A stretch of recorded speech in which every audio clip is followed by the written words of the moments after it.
Good morning, everyone. My name's Robert Ruffin. I am the current chair of SCURL and I'm the director of library services at Glasgow Caledonian University. So I'd like to very much welcome you to our conference for 2021. I'm delighted to see such a large number of attendees and also quite a wide range of attendees from out with the SCURL constituency. So just for those folk who maybe not be familiar with SCURL, just a couple of words rather, to give you a bit of background on SCURL. So SCURL is the Scottish Confederation of University and Research Libraries. It's a membership body that supports service development and improvement across Scotland's university and research libraries. We work on coordination, collaboration and advocacy, and we coordinate shared services and procurement across our library services. A key example of that being Schedule, the first super consortial purchasing scheme in the UK. The current membership of SCURL is all of the Scottish HEI and research libraries, the two major public reference libraries in Glasgow and Edinburgh, the National Library of Scotland, the National Museum of Scotland, and the Open University and the Royal Botanic Gardens of Edinburgh. So I'm happy to see representatives from all of those people here today, just about. Moving on to our programme for today, we've got a very interesting and packed programme, so I won't detain you too long. It breaks into 3 sections. So coming up shortly is our first part, Shaping Services. We've got 3 excellent presentations around Shaping Services, followed by a break at 11:10 for 20 minutes. When we come back at 11:30 for a session on open access with 3 presentations around open access. Then we'll break for lunch at 1 o'clock. And at 2 o'clock we have the SCURL AGM, and that's for an invited audience. And then that finishes by 3. When we come back for part 3 of the conference with some sessions on learning resources. So our first session this morning is Scrum Adventures, taking an agile approach to building better services. And our speakers are Jill Hamilton and Stuart Lewis. Jill is the Digital Access Manager at the National Library of Scotland and is implementing in an iterative way to becoming a Scrum Manager Agile Coach. Jill oversees library and resource discovery systems and web content and supports projects and initiatives to improve processes, services and digital skills across the library. Stuart Lewis is the Associate Director of Digital at the National Library of Scotland, with his oversight of digital developments, including IT, software development, digitisation, digital preservation, digital scholarship, library and web systems, and digital engagement. Quite a lot of digital stuff there, Stuart. Prior to this role, Stuart was the Deputy Director of Edinburgh University Library, and before that led the digital development team at Auckland University Library in New Zealand.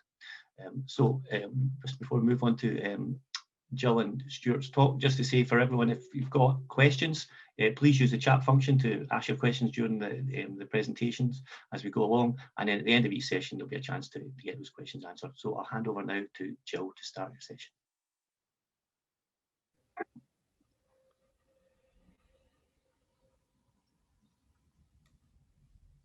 Thanks, Robert. I'm just going to share my screen.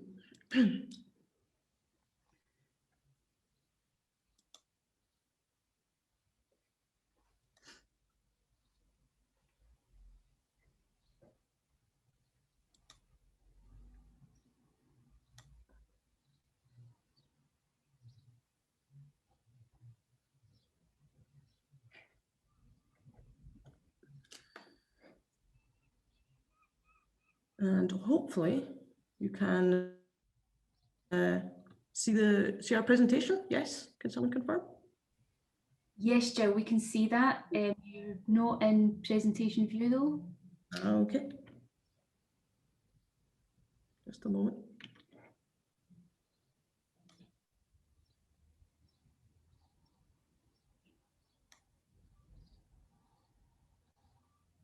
Is it in presentation view now?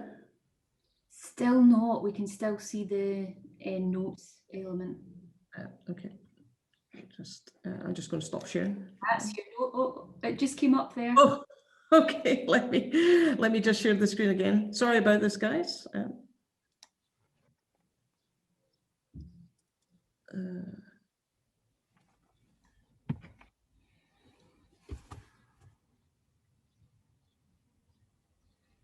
That looks good, Jill. Right. Okay. And I will pass over to Stuart.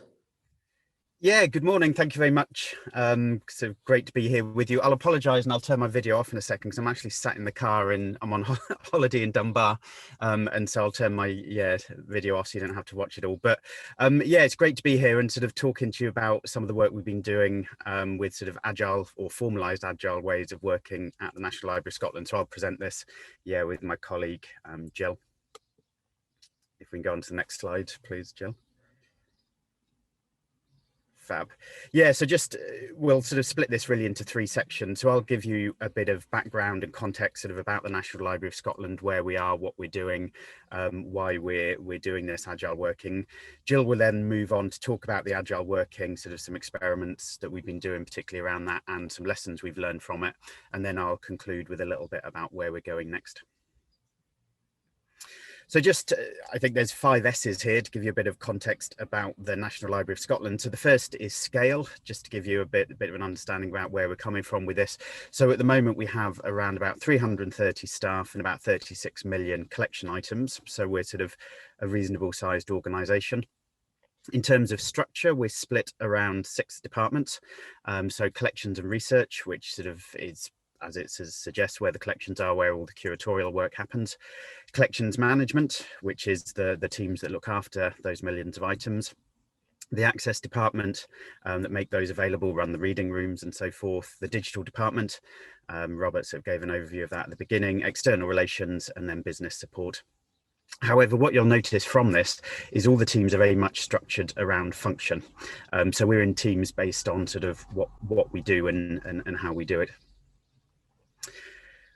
Because of that, we therefore all have specialisms, and because of the size of the library really and the staff, what that means is most staff are actually very highly specialized. You know, they work in a single team working in a single area. So we have an awful lot of deep knowledge, but we don't always have that sort of broad knowledge or the breadth of knowledge across many library functions within the staff because of sort of the size and the way we're structured. Then we have the strategy that we're working towards at the moment. So this was relaunched last year for the next 5 years, reaching people 2020 to 2025.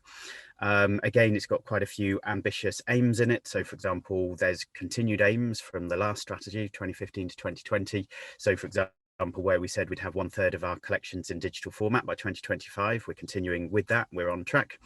And then we've got new aims in there as well. So things like how do we offer outstanding digital engagement to the citizens of Scotland, or personalised views of the collections and things like that. Now, the symptoms of some of this is that, or some of the things we see, is sometimes it takes small projects a long time to deliver. So often a year or more to complete. So we have a lot of projects, particularly where we're putting collections online.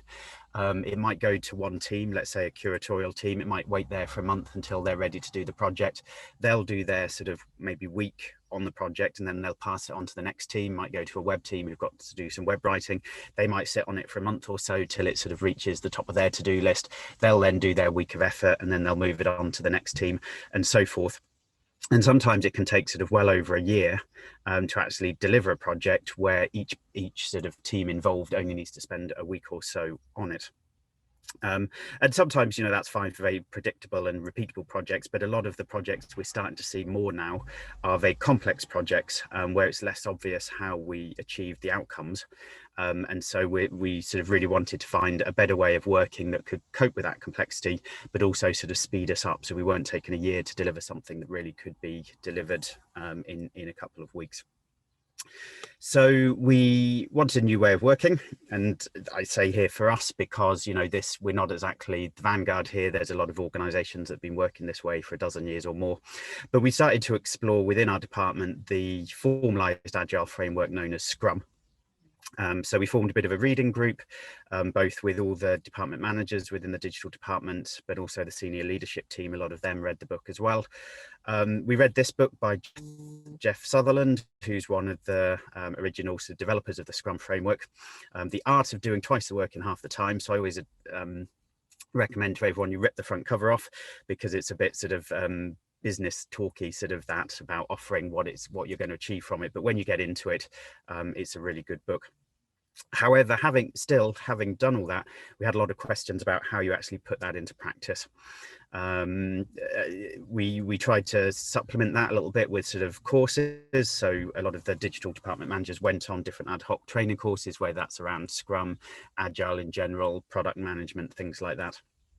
However, one of the things that sort of became apparent quite early was we needed buy-in from teams across the library, and Jill will talk about this a bit more later, but a lot of this is predicated on cross-functional teams, whereas we, as you saw earlier in the slides, we're very functionally based within the library. But our biggest problem overall really was we just didn't know how to start. The books would tell you what to do, but they don't really tell you necessarily how to start, particularly when it takes quite a bit of change within an organization. So we thought really we would just dive in and try it in what we say here, a safe and supported way. So we sort of very much wanted to support the team that were doing this, and we'll talk about how we did that in a little bit as well. So the process with this, we took a proposal to our library's leadership team in the autumn last year. We then signed up to work with the Scottish Digital Academy. Again, Jill will talk a bit more in depth about that. And they're a sort of part of the Scottish government within the Digital Directorate. So they're there to help Scottish government funded organisations to become more agile and to improve their digital skills. We sent the library's leadership team on an Agile for Leaders training course, which was 2 days. So they very much got up to speed, understood sort of what it was going to take to work in this way, how it would need us to sort of restructure staff teams and so forth. We formed the project team to do this. We put them on a 1.5 day Agile training for teams course where they trained together. And then they basically sort of set forth on the project, which Jill will now tell you a bit more about. Great, thanks, Stuart. So the service we chose to develop in an agile way was our e-resources service. So much like a university e-resources service, this provides people with access to ebooks and e-journals, reference works and archives. But the National Library probably doesn't have as many e-resources as a university has. But it differs in a way that uni's e-resources services are, because if you join the library as a resident, a Scottish resident, then you can access the service and most of the resources within it from out with the library. So it's like a national service.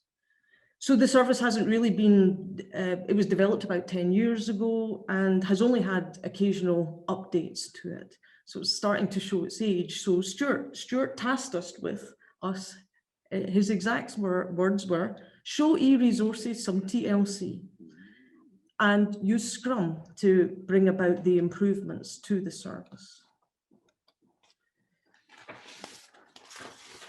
But before I dive in and tell you a bit more about the project, I just want to recap about Agile and Scrum. So Agile is a project management practice, and it has emerged from the software engineering background. And it was developed in 2001 out of a frustration of software engineers being unable to deliver what users needed in projects and doing that in a timely manner. So where other project management techniques such as Prince take that waterfall approach that Stuart's spoken of, where you plan up front and then you carry out things in a linear fashion. You do requirements, you do design, you do implementation, testing and delivery and so on. Agile projects take an incremental approach where you are doing all of that in cycles. So you're continually gathering requirements, redesigning, re-implementing, testing and reviewing. And so although it comes from the software industry, it can be applied to anything. So we applied it to the development of a digital service, but you get things like Agile HR and Agile procurement. So Scrum is a framework that supports the implementation of Agile, and it's the most common framework, Agile framework, that is used. And what it does, as Stuart mentioned, is it brings together a cross-functional team who work together to produce a product or a service. And in doing that, in building that service, they have to prove that it brings values to the users and meets users' needs. So it's very user-centered. And the team carry out the work in increments of 2 to 4 weeks, and these are called sprints, and you'll hear more of this in a moment. And within a sprint, the team will prioritize and plan their work, gather requirements and feedback from users, and build and test a specific component of the product in a sprint. So the Scrum framework is helpful because it can help manage those complex projects where perhaps the solution isn't evident or known up front, or perhaps the project parameters are not known, or they're in flux, or they're changing all the time. And so, like rugby, Scrum has rules and roles and responsibilities and events, and they are mandatory. So you have to follow these rules, and those rules help to support planning and visibility of the work. But within those mandatory components, there's a great deal of flexibility, like in a rugby game. So the team itself has great flexibility in how it carries out its work. But I should say that Scrum is not a competition like rugby, and it's founded on openness and transparency and respect. So back to our e-resources project. Remember, we were asked to improve it. Well, the first thing with Scrum is you need to build that team. You have to get that cross-functional team together. So we created a team. So we pulled 10 people from across the library with all sorts of different skills, and put them in this team to learn and practice Scrum.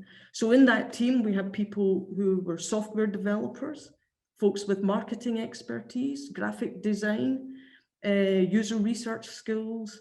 There were colleagues who worked in e-resource administration as well, and those that worked with the public, helping them use the service and promoting the service. But most of us did not have any knowledge or experience of Scrum or Agile. And here we all are in our gallery mode on Teams. We did the project during full lockdown.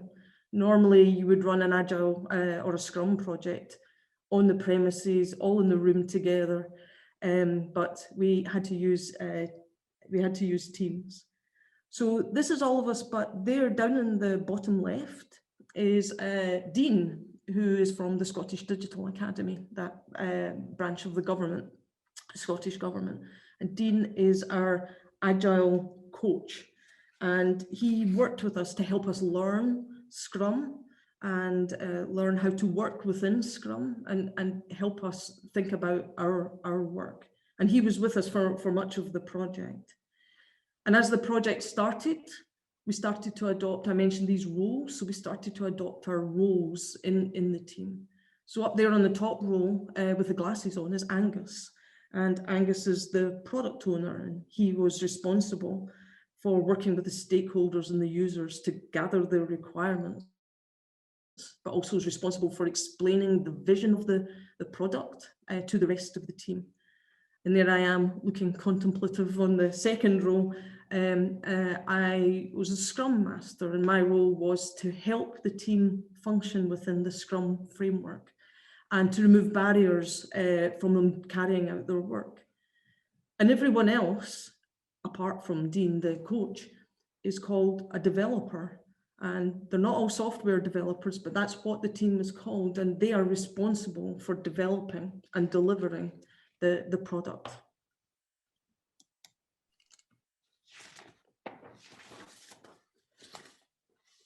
So we started on our project, but one of the things that Scrum tells us is you develop the service based on data and feedback and user input. And we didn't really have any of that information at all about how our users were using this service and what barriers they were facing. So we started to ask our users some questions, and we were quite shocked at what we found out. We saw people arriving at the service, not understanding it and leaving. We saw people not understanding. There's a search, you can't see on screen, but there's a search bar. They were using the search bar not in the way that we expected. And people weren't quite clear when they had to log on. And so we were seeing lots and lots of problems with the service.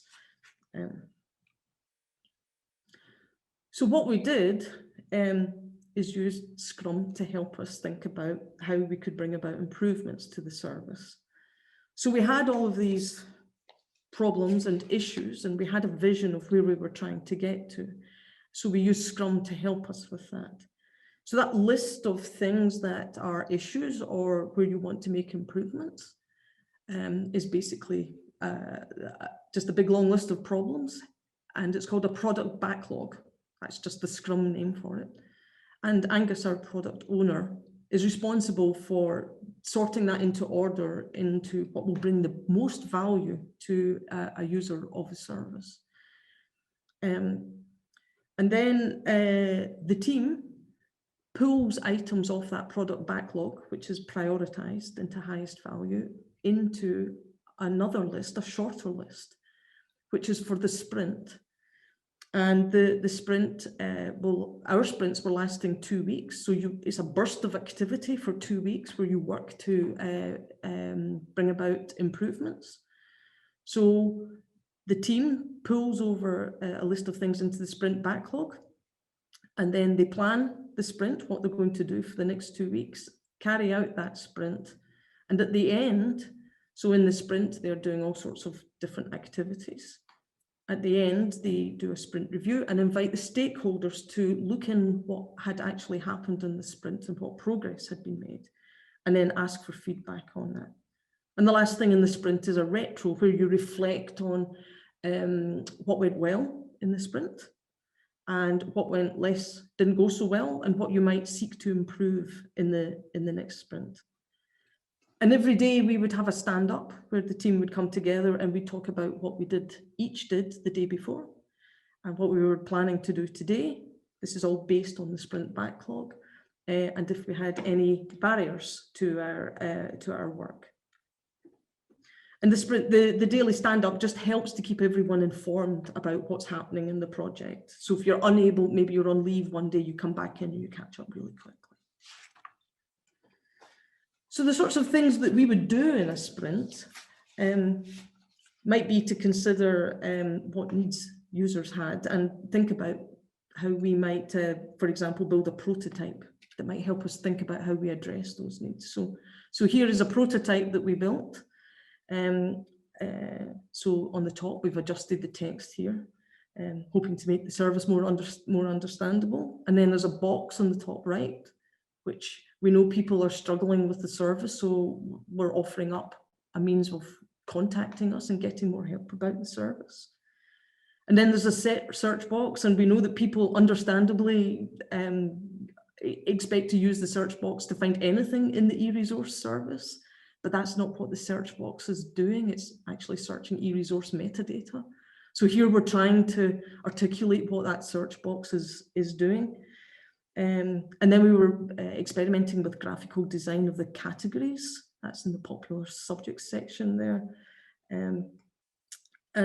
So we would build prototypes like this in our sprint, and then we would recruit users and get their feedback on what they thought about the prototype. And we did that over and over again. We probably did that about 15 different times. We were getting feedback. And each time we got a little better, and we came closer to what users were really looking for and needed. So this is the tool that we use, Trello. This is the tool that we use to manage all of our work. If we had been in the office, we'd have had sticky notes all over the wall, but we use this Trello board. And in here, you can see on that second column is the backlog, the product backlog. That's a big long list of everything that needs to be done.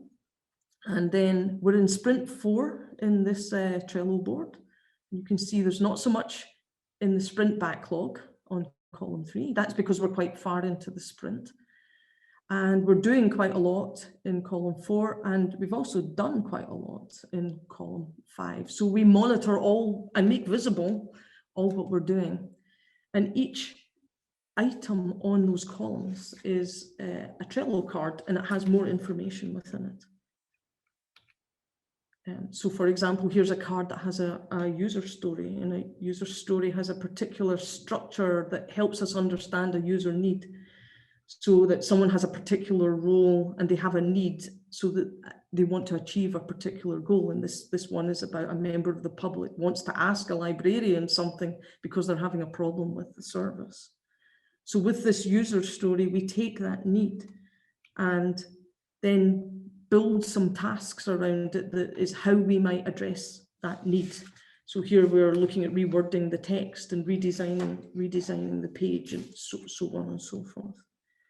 But in the end, you need acceptance criteria. You need the means of testing that what you have built actually meets what the user needs. So we build acceptance criteria. So it's quite rigorous in how we work and are sure that what we are developing is actually useful.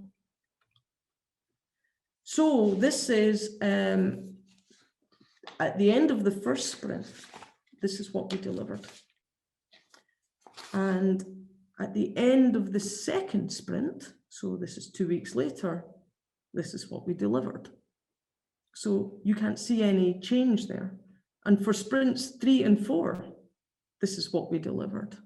So there is no visible change. But what you don't see is a huge amount of work that's going on in the background. And our sprint reviews that occurred at the end of every sprint demonstrated, although we had nothing visible to show, that we were doing lots of work. And this work that we were doing that wasn't visible was stuff we were learning the process of Agile and Scrum and our roles and about working as a team. We learned a whole bunch of new techniques like how to write user stories, do recruitment of users, hold panels and interviews, collect data from the back end of systems, do user research. And also in the background too was actually some technical development work going on. We're starting to build the improved service, putting it through alpha and then a beta version and doing service tuning and prototyping. So that was all going on in the background. And in the end, in the 5th sprint, this is what we delivered. And I think you would agree that it looks different, but more than it looking different, the changes that were made were based on hard evidence and user feedback. So what we changed was because we knew that it brought value to the service. So what were changed was simplifying the text about what the service was, and that text changes whether you are on the library's premises, off the library's premises, or logged in, so it has context. We improved the categorization of the e-resources and made them more visually appealing. You can see them there, popular categories. We got rid of the search bar. It just confused everyone. So we just got rid of it and replaced it with this alpha list, so you can search by title of the resource. We added an option to get help. It's in the menu bar on the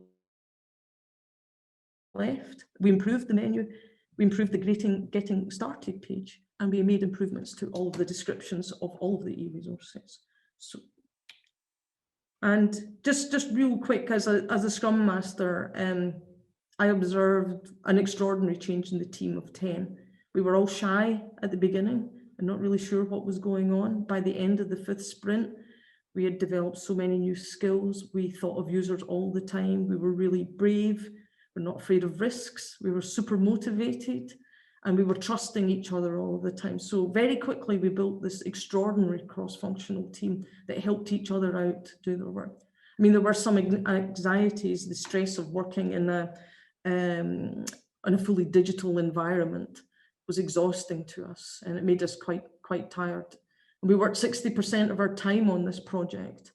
So 5 days a week, 60% of our time was working on this. And we fretted quite a lot about the other work that we had to do as well. So that was difficult for us. And we also fretted about that lack of visible progress. So there was nothing to show initially.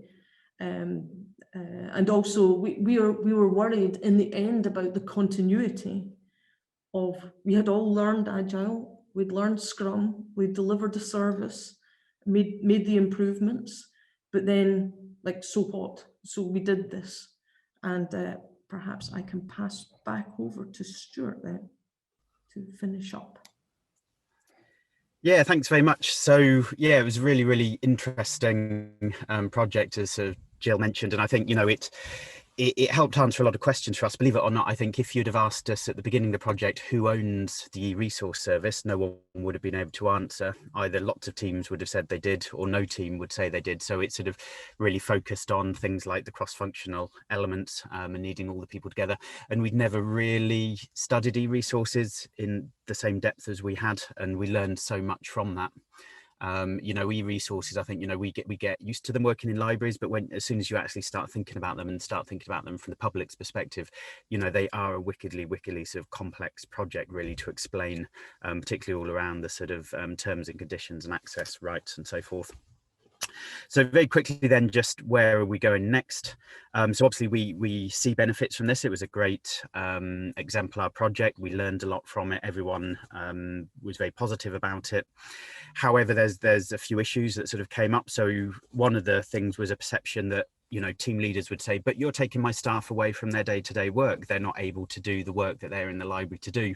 And so it's trying to sort of change that perception that, well, surely working on the e-resources project or working on e-resources is part of their role. You know, this isn't taking them away to do something else. There's questions about where and when to deploy Scrum. You know, this works for some projects, not necessarily for all. Then there's debate. Some people get into, do we use Scrum? Do we use Kanban? Do we use Scrumban? Do we use SAFe? These are all different sort of agile methodologies. And so we're sort of learning there, really. And as we do more of this, we'll learn what suits the library. And then there's a big question about restructuring, and to what extent do we actually go about restructuring teams to create these cross-functional teams, or do we just sort of pull people together temporarily for projects? And then there's actually one of the most challenging areas is the changing role of the functional line manager. So where does this leave the line manager, who basically leads a functional team? What's their role maybe in the future if we move towards much more cross-functional teams? Where do they fit in? Sort of some line managers want to be involved in every project because they sort of see that, you know, their team are key to it, whereas others don't necessarily sort of see them as the line manager in delivering these projects. So how do we address that? So we're not going to stop, we're going to do more projects. So the next one is we need to create a media center. We've had an intern working on this for the past 6 months. Now we need to deliver it. So this will be a center for sort of journalists and so forth to be able to interact with the library and get things from them, get things from us, sorry. That'll require a cross-functional team and more training. And then, yeah, next slide, sorry, Jill.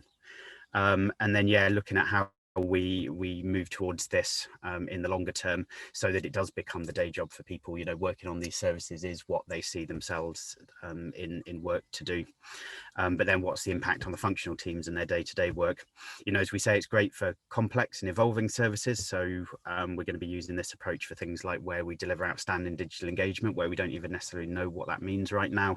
We're starting to develop a new digital asset management system or repository from scratch, working with Cambridge University and the Wellcome Trust. So that's a complex project where we'll be working in agile fashion. Yeah, how do we then sort of use this for services day to day rather than just for projects? And then what do we do about creating new roles within the organization that we don't really have? So things like Scrum Masters, product owners, service owners, and so forth. And yeah, that's got us to the end. So thank you very much. I hope that's sort of been interesting. We've certainly learned a lot from these projects and hope it's been useful for you. Thanks. Thank you. Thanks very much, Jill and Stuart. A really interesting presentation there. Unfortunately, at the start, I directed people to use the chat, and we don't have chat enabled. So for the moment, if you've got questions, if you would like to raise your hand or put them in the Q&A, and we'll try and get that sorted out as we're going along. I've got one question in the Q&A at the moment, a minor question from someone saying, "What are Blackpool facts?" Blackpool. So of course we are rigorously applying Scrum all the time, but it's also a team building exercise. So you do fun things. And Dean, our coach, is from Blackpool. He lives in Blackpool. And so every week after we did our retro, we'd have like a quiz, or on a Friday afternoon, we'd have a quiz. So we had to do the Blackpool facts, and we did all sorts of things. We had like guess ice lollies and sweeties, and like who had done cover versions of songs. So it's a fun bit of the team building. So that's the Blackpool facts. I think Blackpool fact I remember is, I think Blackpool is further east than Edinburgh, and I'm like, no way. Okay, thanks, Jill. I've got a question from Simon Baines.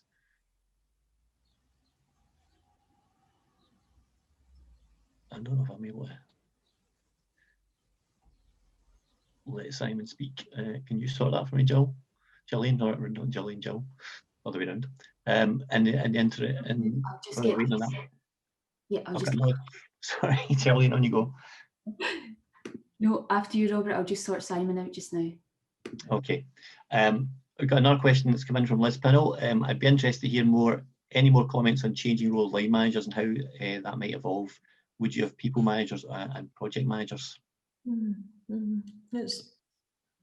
I maybe just say something quickly, sure. It's interesting. I've just been reading about that. As you adopt an agile approach, and when you do this, it doesn't mean you need to stop using all other sorts of project management techniques, but as you adopt it, really the role of the line manager starts to become as a coach, as empowering your colleagues to work. So but for us at the moment, it's quite challenging because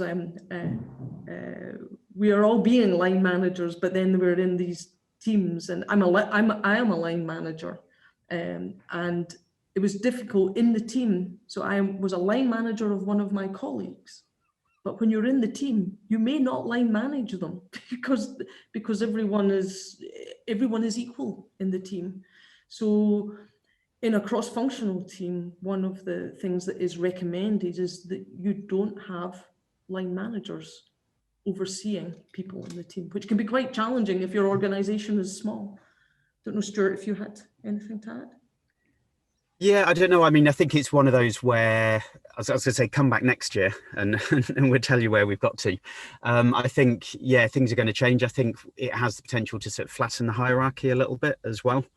As Jill says, I think, thinking much more about coaching, it's much more than things like that day-to-day feedback or week by week as well, so sort of moving away from a lot of our maybe traditional line management ways of working, like, the annual review and things like that. If you think of a rugby coach, they don't just fly in once a year, do an annual review, things like that. It's that constant coaching thing. So I think it asks a lot of questions of how we manage generally, and that will just evolve, I think, as we learn more and sort of work out what works for us. Thanks, Stuart. I've got a question from Simon. It's kind of related to some of the stuff you're saying towards the end there, Stuart. I know, and the point you made about other project management systems like Prince and Waterfall. So Simon's question is whether the issue of the functional or day job versus project tensions is any different for Agile than it is for those traditional project management techniques like Prince, etc. Yeah, Jill will probably have thoughts as well. I mean, I think you're right. In some ways it is no different. I think what was maybe a little bit more challenging here, though, was it felt like people were being taken away. So it wasn't a team project where they feel it's their project that they own. It was them being taken away somewhere else in the library, as it were. So I think that's what challenged people a little bit more with this one. I think, though, also then with us, with Agile, it's sort of to what extent we can maybe adopt some of the Agile principles for the day job, as it were, those sort of day-to-day tasks that you do all the time. A lot of the benefit of this came just from things like the regular retrospectives, just having the team very open, meeting every fortnight, just saying, how did the last fortnight go, what wasn't so good, what should we change, things like that. So it's sort of how we can maybe apply some of these Agile principles to the day-to-day work as well, I think. Yeah, I agree, Stuart, and there's one of the principles is about that user-centeredness, is asking users and involving them as you develop services. And And to be honest, at the library, we weren't great about that. We were making assumptions on behalf of the user. So I think having practiced that and built some skill around user research, you don't need to have an agile project to implement that, just to ask users about things. So that's been really helpful and is a real takeaway from the project. Okay, thanks, Stuart and Jill. I'm conscious of time. We're kind of running into the next session, so we've got a few more questions there, which hopefully I can forward on to you to get some answers to. So thanks once again for a very interesting and informative presentation. And now we're going to move on to our next speaker,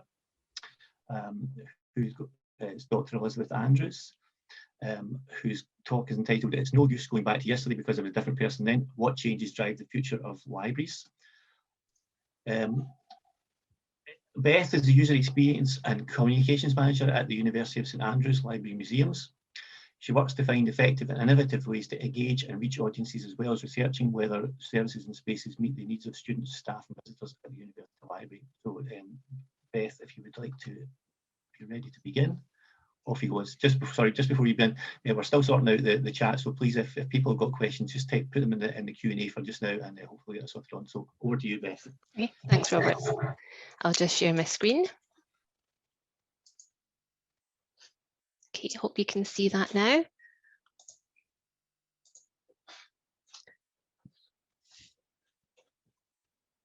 Okay, at the University of St Andrews Libraries and Museums, part of my job is to gather information from students and staff to understand how the library can improve services, spaces and communication. Of course, there's a huge amount to the library, but what I'll talk about today focuses on user experience, specifically student experience. I'll cover some of the insights we've gathered in the past to understand and improve this experience, and discuss the recent results of the library's annual survey. Hi Beth, sorry to interrupt, but we can't actually see your slides at the moment. Oh. Ah.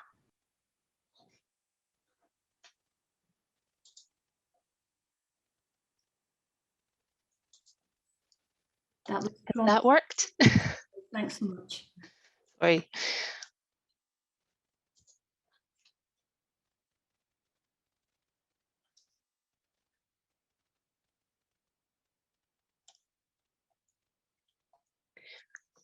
Okay. So after this past year, all we can really know for certain is that we don't know what the future holds. This makes planning the future of the library a pretty big challenge. Through an understanding of how students and users of the library have been feeling, what has worked for them, what has been a problem, and what they have missed, we can work on this together, rather than deciding for them what they need. As a way to put this in context and give you a picture of the library in St Andrews, here is a short video about how students have felt about the library before.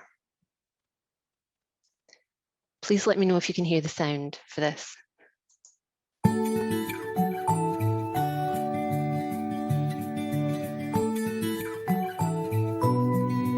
The wee welcome note on the side and inside that's lit up, and you put the wee letters in. I like that. I'm not gonna lie, I really like having a good gossip with my friends, and I like the close community, so if they keep the blue chairs, I'm perfectly fine. Oh, how busy it is. That sounds stupid, but I love that I can come here and it can be a hub for people. And I always know that there's going to be somebody I can talk to on a break, or at lunch, or that kind of thing. It's great. It's always got people.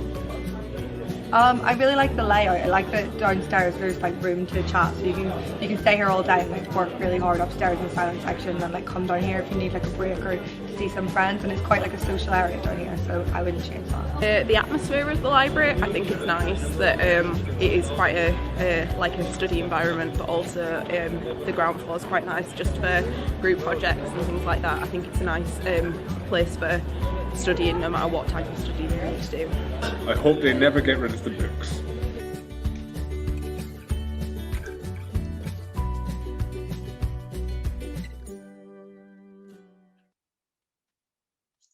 Before the pandemic, the library had introduced different ways to engage with students and collaborate with them to influence how services and spaces developed.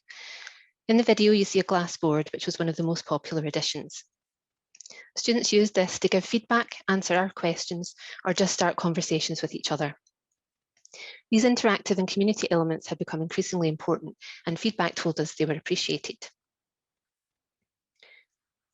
Of course, with the pandemic has come a lot of changes, especially to this engagement. Here is a short video showing some of the ways that we've adapted, often at speed, to this shifting landscape. Happily, although the service has been very different, we have been able to successfully support students and staff through adopting an agile and flexible approach to service delivery.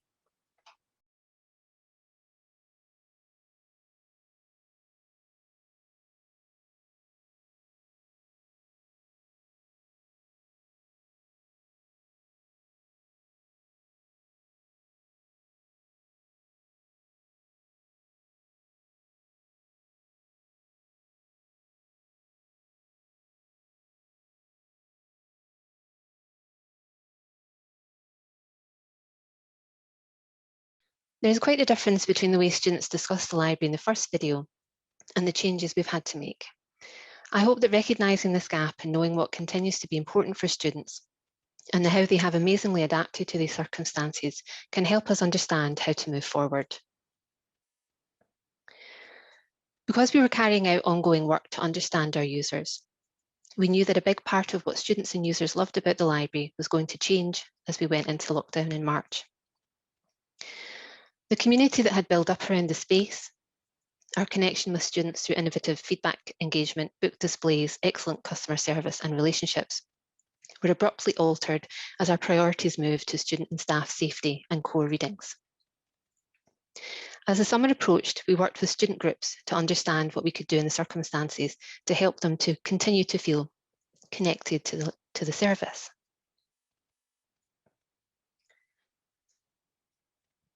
The Summer Enterprise Project was a university-run project replacing the usual student summer internships. The library worked with 2 different student teams, and they looked at how students could love the library online and build a community digitally. They carried out focus groups, surveys, and discussions to gather insights. Lots of practical, helpful advice came out of this, from expanding our online community bookshelf to changing how we present Instagram posts. This work also helped us to see the impact of the limits on study space. Notes from a focus group discussion stated students felt more disconnected from the library at the moment. They would normally use the library buildings every day, seeing the same faces. They enjoyed the sense of camaraderie, the feeling of everyone struggling together. This atmosphere was created because of people's regular use of the physical library space. The participants said that they could not think of a way to replicate this atmosphere online. So it can't be the same, but we worked hard to help students feel supported through online means. These groups found that the most used library services during the first lockdown was ebooks, followed by library search.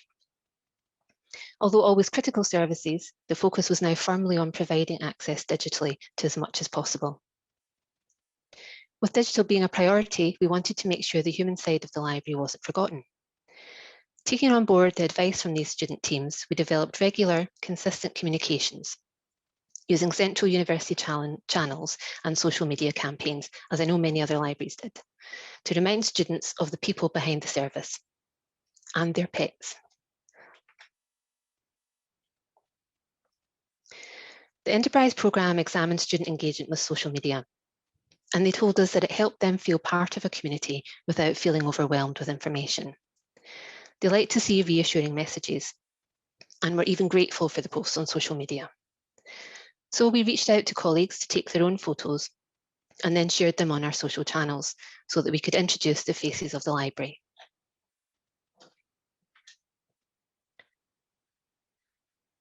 After the Enterprise project, we focused on providing the changing services, and it wasn't until that winter that we launched our survey, November, December 2020. This was arguably one of the most important surveys we've ever done. Because many of us were working at a distance from students, away from the library space and interaction, it was difficult to grasp the impact of the changes. The survey results were very encouraging. Satisfaction levels were high across the board, and although space was an issue, this is something we've been dealing with, even out of restrictions.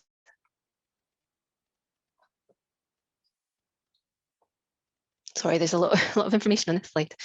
Here's an overview of the survey results. You can see the respondents were undergraduate students, 66%, and 24% were postgraduate.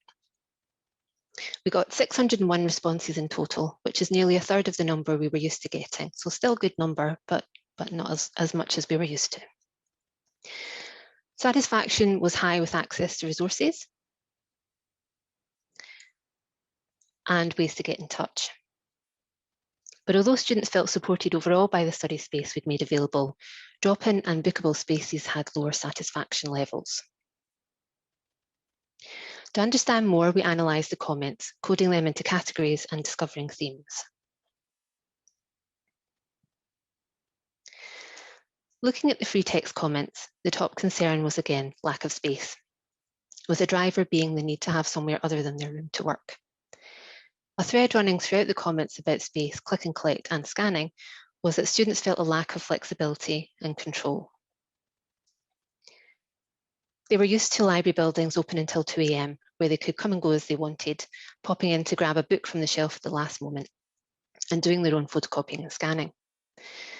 The difficulty for us as a service was that we couldn't make many of the changes they wanted because we were working within safety guidelines and government restrictions. However, as the comments came in, where we could, we made improvements, altering click and collect pickup times, how many bookings could be made for study space, and the notice period.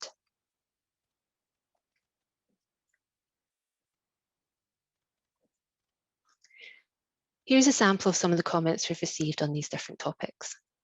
Firstly, space. The comments showed that they were pleased to have access, but that they also felt that there wasn't enough space for all of the people that wanted to study in the library. They also thought opening times could be extended and more bookable slots made available. They did mention specifically that the library gave them a break from studying in their room, and some comments simply reflected what having access to this space meant to them.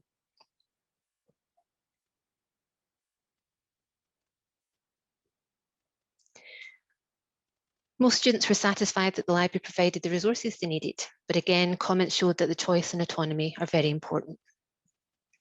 More flexibility in pickup times for click and collect were mentioned, as well as trouble knowing what to request to be scanned.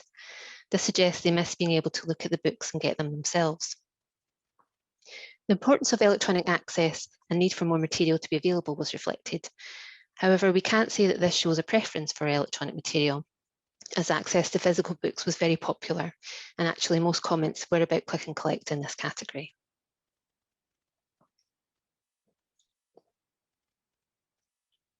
I'm going to apologise again for lots of quotes on this slide. We got some absolutely lovely comments. Some of these positive comments related to how we had adapted the service and even seemed to suggest that students felt the service was as good as before. Knowing that our students still had an emotional connection to the library, clearing the words they use, love, adore, awesome, was a breakthrough. We wanted to strengthen this and ensure they felt welcomed into the space, that although not the same as before, it can still be a space that supports and inspires. Among the sometimes overwhelming safety signage, we introduced notices that were simply there to support well-being.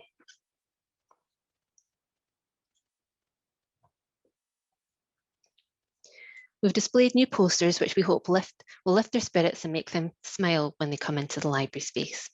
We use images from our special collections together with supportive words chosen by the Student Wellbeing Society.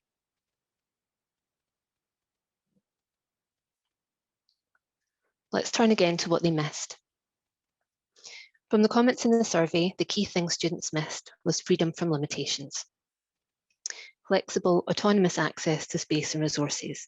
They missed not having to think about it, not having to plan. Access to library services and spaces had been easy, and the library had worked very hard to make it that way. But now, as with everywhere, there are a few processes to follow to get what you need.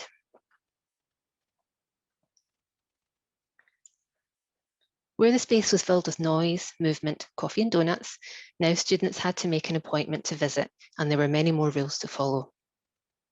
Considering the experience students had before, this was a huge adjustment for them to make. Of course, these changes were necessary for staff to be able to deliver the services safely. Physical barriers were put in place for good reason. Looking ahead, we will think about how we balance expectations with what we can bring back. Will students expect to return to before, and will we be able to offer this? Students miss the library and they miss the way things were. There's a sense of nostalgia about how they talk about studying before. Here are some comments about what they miss, excuse me. And you can really get a picture of their memories. I would kill to be able to sit upstairs and look at the books. I miss the wooden desks with shelves that are on the upper floors. I miss being able to ask a simple question. I need a space where I can work with someone else. There's nothing like wading through a pile of books to find that one amazing piece of information.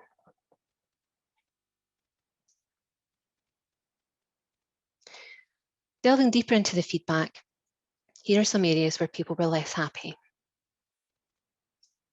Not a surprise, the top issue was again access to space. This dissatisfaction with limitations and the need to plan in advance were also said in relation to click and collect and access to resources. We did also get a small number of comments showing dissatisfaction with library staff. Inevitably, the relationship dynamic between frontline staff and students altered because of the rules that needed to be put in place. There aren't many of these comments, about 5% for this category, 10 comments. And as you've seen, we also had lots of lovely feedback about how students have felt supported by the staff. And 90% were satisfied with the helpfulness of staff in that question. The bonds and rapport staff have with students and users are some of the most prized and successful aspects of the library service. But I mention these comments because they are unusual and due to the unprecedented changes we've all been through. As the shock of limitations and restrictions lessen for students, we'll be working to adapt and rebuild this fondness. As the barriers are removed, I'm sure this will happen naturally.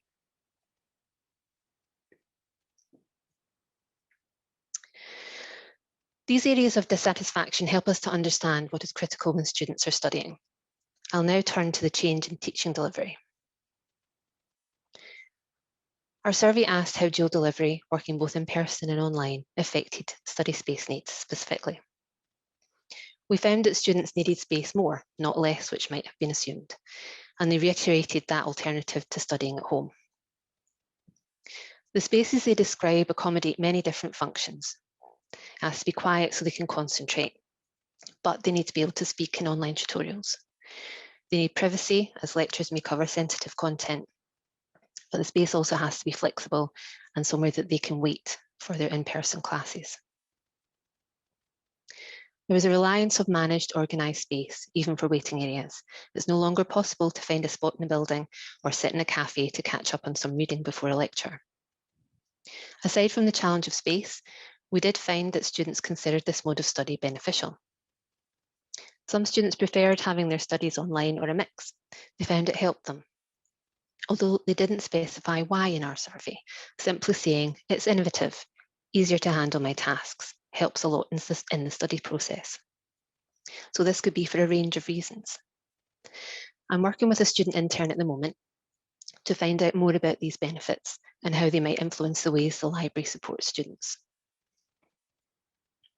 Another very important effect of moving events and other activities online was that students haven't had the same opportunities to meet each other and make friends. The University of St Andrews has worked extremely hard to provide options, including the wonderfully successful Can Do initiative, which supports students and staff to develop COVID-safe activities and installed a safely ventilated marquee. As part of this, the library also hosted a socially distanced reading group, partly online, and something the students and staff involved have found very supportive. After feedback on the online orientation events, we understand that students are more engaged with the online events that allow them to talk to each other, to meet in groups that share something. We are looking at how we can adapt these events to make them more interactive and collaborative, looking at a virtual tour where students direct a member of staff maybe.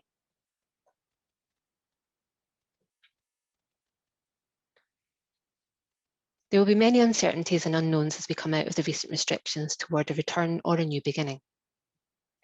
If we continue to ask questions and to listen to the answers, we can work together with users to make sure we provide the support and services they need. What we've gathered from the work we've done so far is that students want and expect choice in how, where, and when they study, and choice in how, where, and when they access resources. What we can continue to offer will be influenced by staffing resource, budgets, and future potential restrictions. But within these limitations, we can understand what to prioritise through collaboration with our users. We've also seen the importance of connections and relationships in terms of getting the best out of the university experience and for well-being. Part of building these relationships is ensuring students feel part of the decisions and changes we make, that we take them into account, or rather put them first wherever we can. The pandemic has raised the profile of the academic library, the importance of providing access to the right resources, and of how students feel about library study space. The library is part of their university life, and it's quite a big part. It's all connected for them.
As well as the essential support the library provides for learning, teaching, and research through easy access to materials and help, visiting the library is a critical part of the university experience for many students and staff.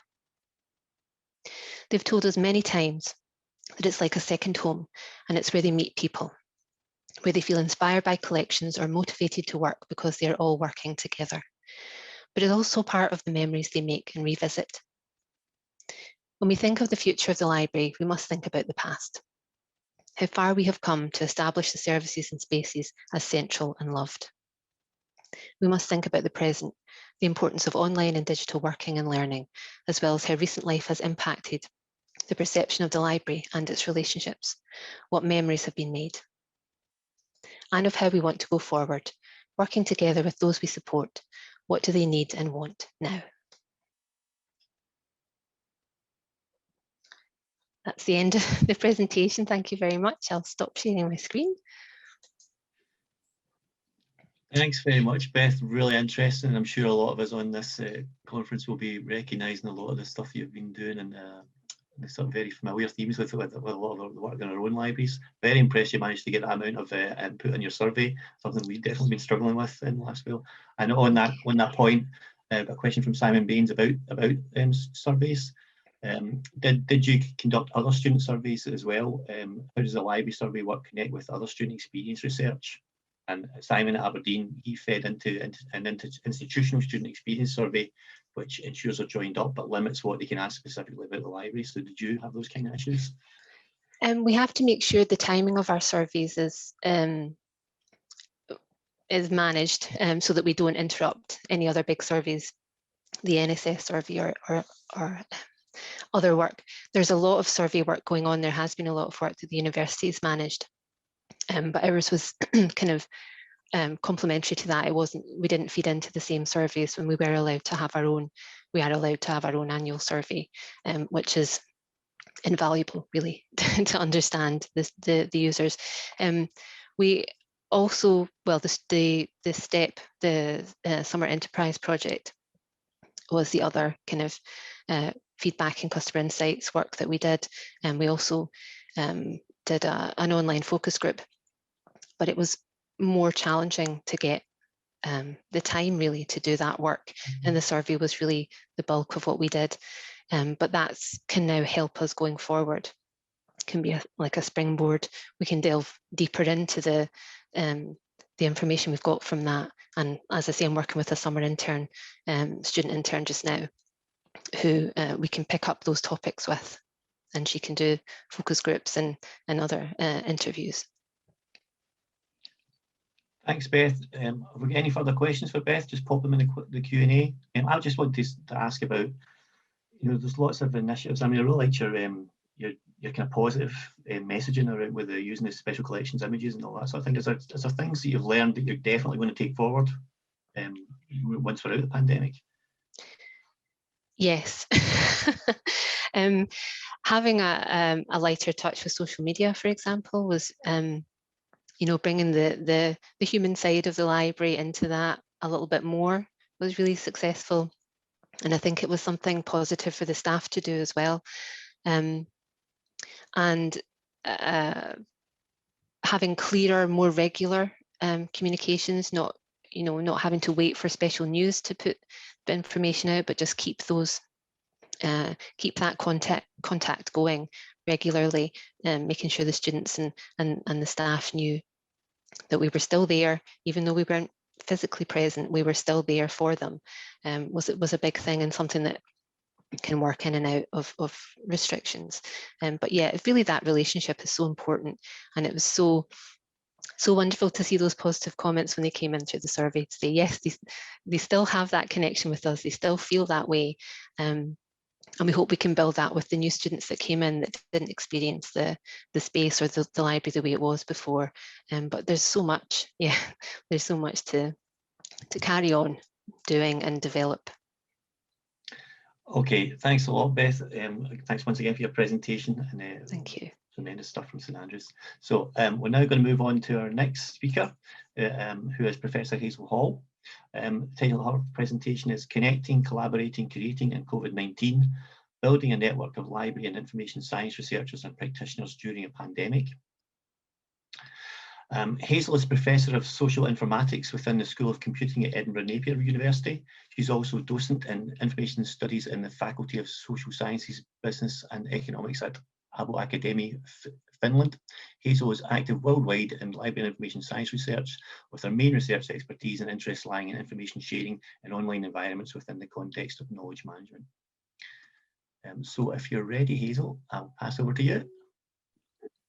Right, hi everybody, I'm going to share my screen. Now, is that happening? Oh dear, let's try that again. We've practiced this earlier on, and let's see if it, oh, here we go. Now I can't seem to get that to work. I've got my slides with Jill, and I might ask Jill to share instead of me actually if I can't get this to work. Oh, here we go.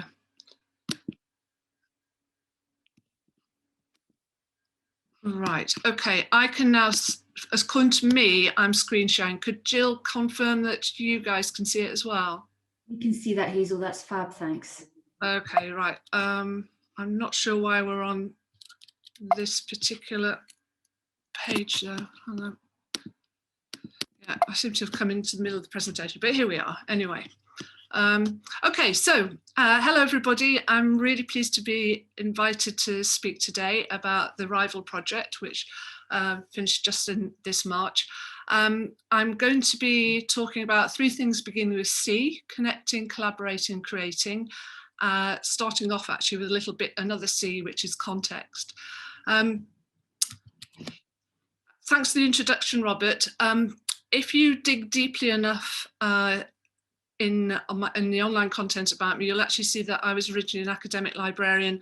Back in the 1980s, I started my career at the University of Birmingham Library. It was so long ago that the library wasn't automated. So there was no publicly available catalogue for the students to use online. We had a card catalogue and microfiche. And as a library assistant, I spent an awful lot of my time filing records of issues and returns. Normally I would be up at Merchiston, at Edinburgh Napier's Merchiston campus, where I've got a lovely tower, but I'm in my basement flat as a cellar dweller. Having seen those pictures of St Andrews just now, I really want to get out of here, but I can't for the time being at least. So I'm presenting from my wee study at home. Just to give you a bit of context, I want to tell you about the Rival project and how we set it up. So the Rival stands for Research, Impact, Value and Library and Information Science. It was funded by a grant from the Royal Society of Edinburgh. It was a £20,000 research network grant. These are regularly offered by the Royal Society of Edinburgh to encourage researchers to get together, to connect and share research ideas and perhaps push them on to applying for grants and bringing in more money for further research. Ours was awarded in December 2018, and the basis of our grant was to host 4 events in 2019 and 2020, bringing together people who are interested in impact and value in library and information science research. I'm just going to remove something from my screen. Aha, that's better. Right. I could see my face on the screen, which was a bit irritating. I'm just going to go back to the original application for the grant so you can see what we aimed to do. So this is actually the words that I put together to persuade the RSE to give us some money. So the first thing was we wanted to create a collaborative network. The idea of the network was to bring people together who are interested in maximising the value and impact of library and information science research. And the network would meet on 4 occasions in July 2019, November 2019, March 2020, and July 2020. Of course, you now know where this is going to head, particularly for the March 2020 crisis that we had. And the reason why it was important for us to run this grant was that we wanted to address the issues associated with the research practice gap that exists in library and information science. This research practice gap is nothing new. I've seen an article from 1931 which has commentary on this problem. And if you go to the more recent literature, you'll see that there is a body of literature which exists on this research practice gap, and lo and behold, the Edinburgh Napier researchers have also added to it. I don't know whether I'm proud to say that or ashamed to say it, but it is a big issue where we have academic researchers doing what they think is useful research and library practitioners thinking, why has some large research council funded this piece of work which has no bearing on service delivery? The work that we've done at Edinburgh Napier on the gap is looking at ways to close it. And the most significant publication that we've produced on this topic is actually called Closing the Researcher Practitioner Gap. We published it in 2019 in Journal of Documentation. The co-authors are me, my colleague Dr. Peter Cruikshank, who wasn't involved in Rival, and also Dr. Bruce Ryan, who was involved in Rival. So 2 of us who wrote this piece of work continued exploring this area in the Rival project. if you've got access to journal documentation through your work, you can download the article itself. Otherwise, you can click on the link which I've put below, or go onto the Napier website. There's a manuscript of the paper in the repository. I should have said earlier, actually, all these slides are already on SlideShare. So if you're busy scribbling down notes, don't worry about it, because you can revisit the slides later. The article here about closing the researcher practitioner gap was an analysis of a previous funded project that we ran at Edinburgh Napier University. This was called the DREAM project. DREAM stands for Developing Research Excellence and Methods. It was an AHRC funded project where we brought together a similar amount of people that ended up in the rival project to come to 3 workshops about research methods. And in those workshops, we had researchers, practitioners, and quite a variety of people, from PhD students to people with jobs in health libraries, for example. In our piece of work here, we said solution, or one of the solutions to closing that gap, is to run these researcher practitioner networks. And our work on the DREAM project and the analysis of the success of it fed into the way that we arranged or made the arrangements for the delivery of Rival. So there's the context for you. We got the money from the RSE. We had experience of running a network before, because we had the DREAM network, and we were ready to go to do something similar in Scotland, but focused on something quite particular, which was research impact and value. So now I'm going to get on to the main part of my presentation to tell you about the 3 C's. The first one is connecting. So the connections were mainly around the 4 events. There was actually a 5th event, but that wasn't in the funded period. We ran a similar event, and we used the Rival branding and name in July 2018. It was to test the appetite for creating something like the network we ended up with. That was funded internally by Edinburgh Napier University. So we ran that event in July 2018, and once we tested the concept, we felt confident to go ahead and contact the RSE with our grant application to say that we wanted to set up a formal network. When we ran our first Rival event, so the first of the RSE funded events in July 2019, we promoted that as a taster event. So we advertised it widely. We had a notional, perhaps 32 to 38 people could come, and said, come along to this, see what you think. And if you like what we're doing at event 1, perhaps you'd like to join our network. So a number of people who came to event 1, and in fact, a few came to the pilot event as well, then committed to network membership. And for that, we insisted that people, if they signed up for the network membership, they were obliged to come to events 2, 3, and 4. And our reasoning behind that was we wanted the connections to solidify, not have people dropping in and out according to, you know, they wanted to come because they just wanted to see one keynote speaker. If you're going to come to Rival, you're going to come as a network member, you had to say that you would sign up for events 2 to 4. In the end, we had 32 members of the network. If you've been looking closely at my slides, you'll see that the dates have changed on here. So that picture there on the left-hand side is from the Rival website, and you'll see that there was actually a 1-year gap between event 2 and 3. We had to cancel the March 2020 event at 1 week's notice. And in fact, if you go into my office now at Mercoston, you can see all the materials for that event are sitting around my office. And we also had to push event 4 into January and February this year. We actually split the event. I'll explain a little bit more about that later on. So how did we encourage people to connect? Well, one thing we did, we recognized that people at conferences and workshops and similar events tend to group together around the people they already know. So when we had activities at the Rival events, in events 1 and 2, we pre-assigned people into teams for group work, and we actually had plans for that for event 3 as well, although event 3 didn't happen in person in the end. So if you look at the picture on in the middle right the middle top of the screen here, most of you, I imagine, will recognise Martina Crystal from University of Glasgow. So there's an academic librarian, and she's doing a piece of group work with a PhD student in the middle and a public librarian on the left. We also wanted active participation of our network members as presenters so that they would own the rival network.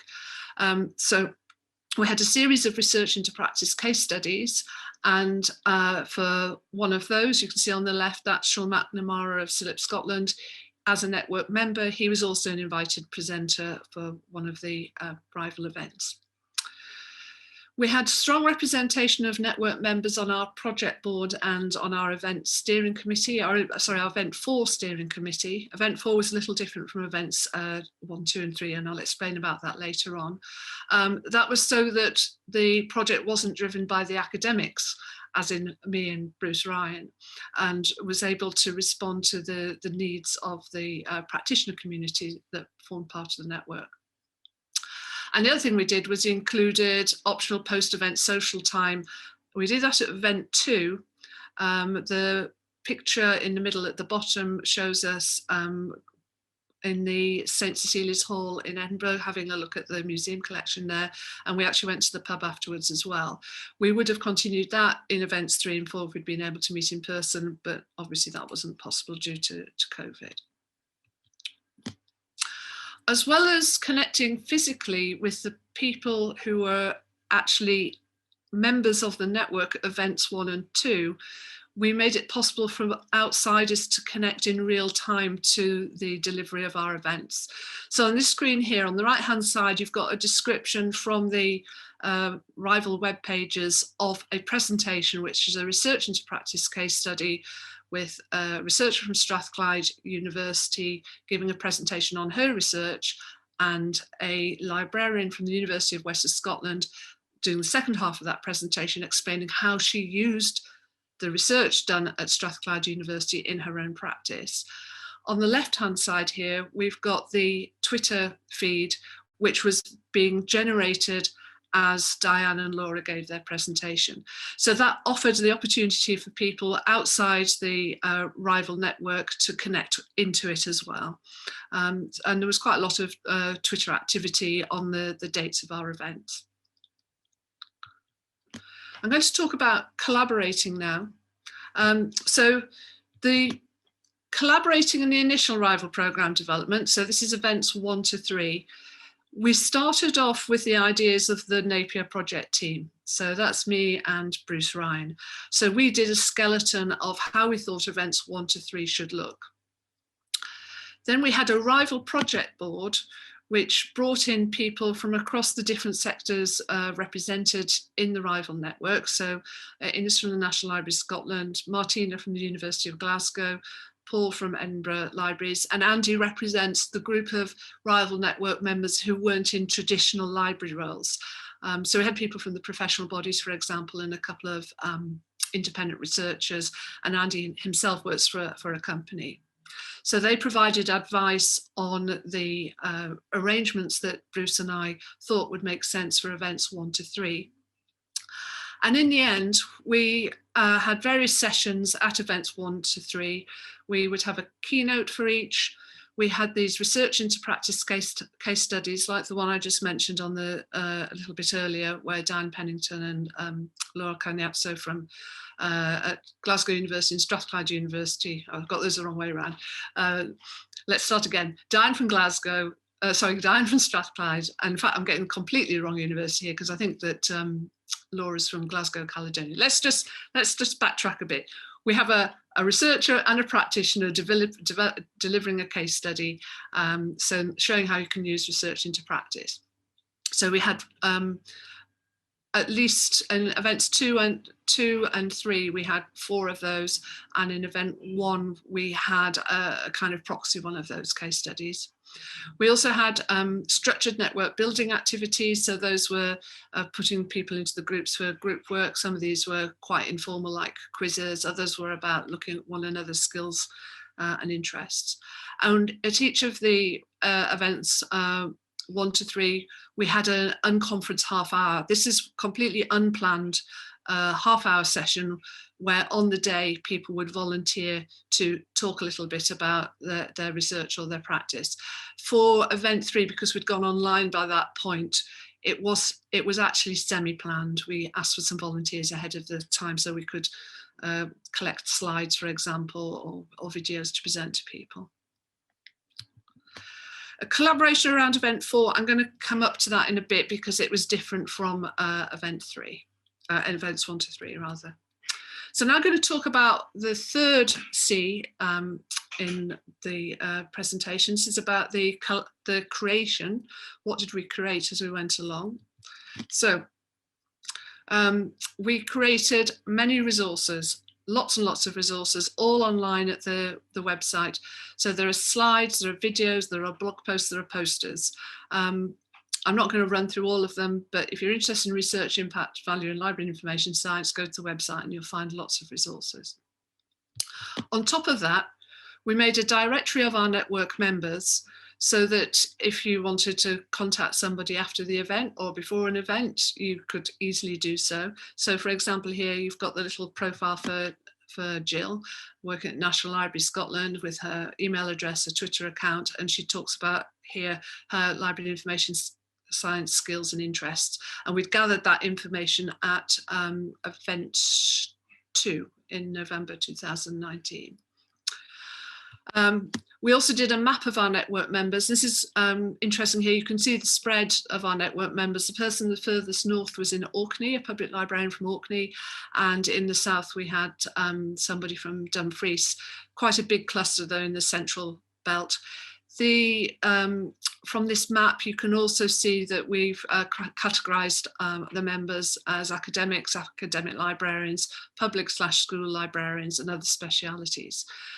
So you could, if you wanted to, go on the map and think, all right, is there an academic librarian nearby who I can have a word with about something that happened at Rival? And if you're based around Glasgow, you could follow through, you'd find Martina, for example, or if you were looking for a member of academic staff, a researcher in Glasgow, you'd end up finding Dr. Paul Gooding, who's on the example slide here.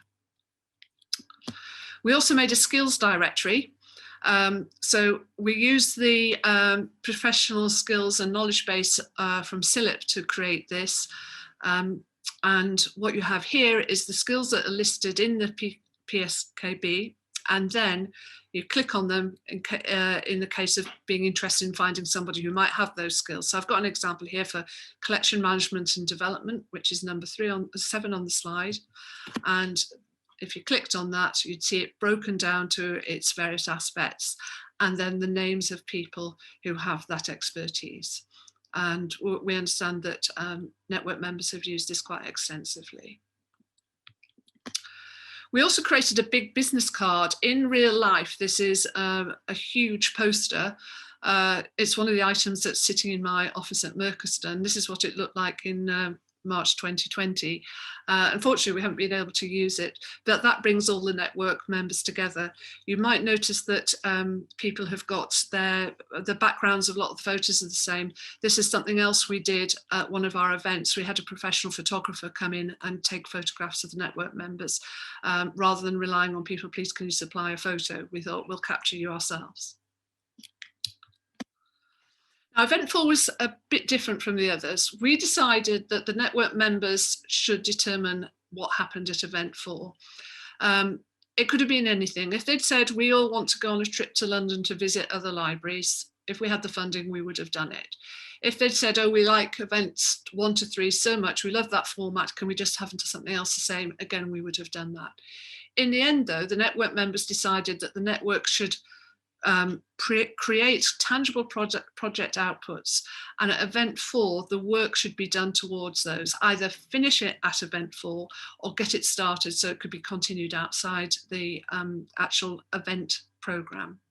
So what we ended up with was Team A, their tangible project output is an event 5 for Rival. Now this is outside the funded period, so one of our network members has persuaded her organisation to fund an event 5 for us.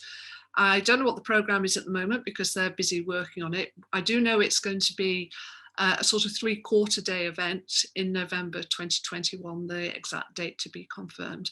But Team A are busy working on that. I don't know if they're going to make it open to people beyond the network or just within the existing rival network.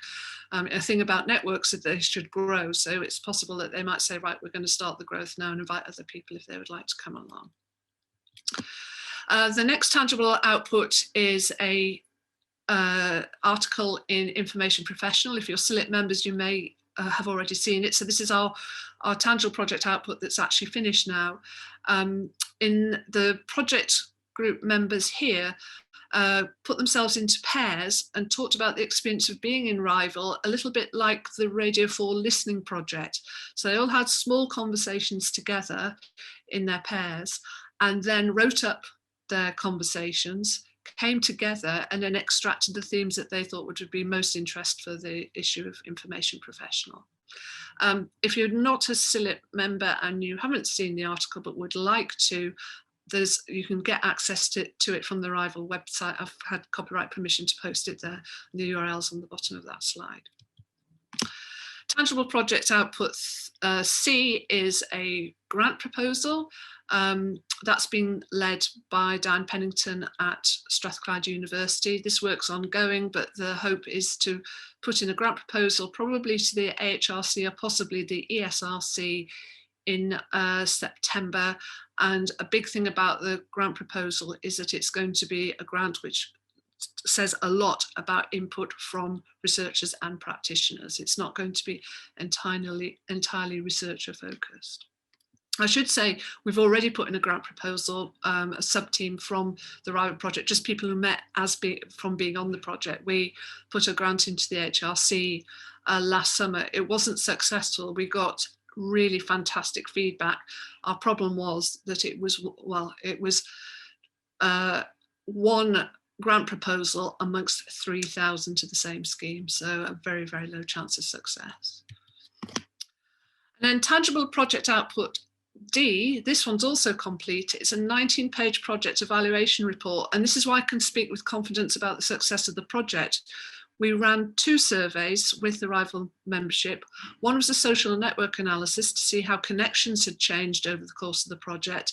And the other one was an outcomes survey, asking people questions about what had been achieved by the Rival network, mainly by asking people to agree or disagree with statements on a Likert scale. We did consider trying to write an article for an international referee journal as members of Team D, but we realised that we couldn't possibly achieve that in the 2 half-day meetings that we had for Rival Event 4. So in the end, we decided that we could perhaps do that in the future, but not within the project period.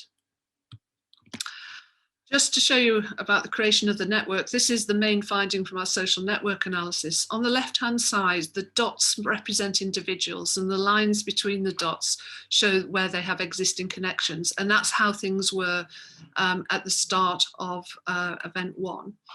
On the right-hand side there, this is asking people, what connections do you have now in February 2021, so that's after event 4 had taken place, and you can see the network density has definitely increased. People have created more connections with other people in the Rival network. So the last thing, COVID-19, what did it do to us? Well, the impact actually wasn't as severe as we feared, and in our outcomes questionnaire we've discovered that the most comments we got in the free text box at the end of the survey were along the lines of, oh, wasn't it awful that there was a pandemic? But even so, we've still managed to achieve quite a lot in our network. So people were pleased and happy with the way things turned out. The main issues were events 3 and 4 had to change. So first of all, they were delayed. Event 3 should have been March 2020. Then we thought, well, we'll use the July slot for it. We had to cancel that. In the end, we did it in November. One advantage, however, was that by then the project team members had been to several online events, had worked out what works and what doesn't. Obviously, they were delivered online. The thing that we did, though, that's quite different was that we delivered them in 4 half-day slots. So for event 3, we asked our speakers to record their presentation so people could watch them in their own time. And then we brought the speakers into the panel session on the second half of event 3. So first half is DIY, go and watch your videos. And the second half is come along to an event where we're all together for an afternoon. The people who presented in the presentations will be there for a panel, and we'll do a few other things as well.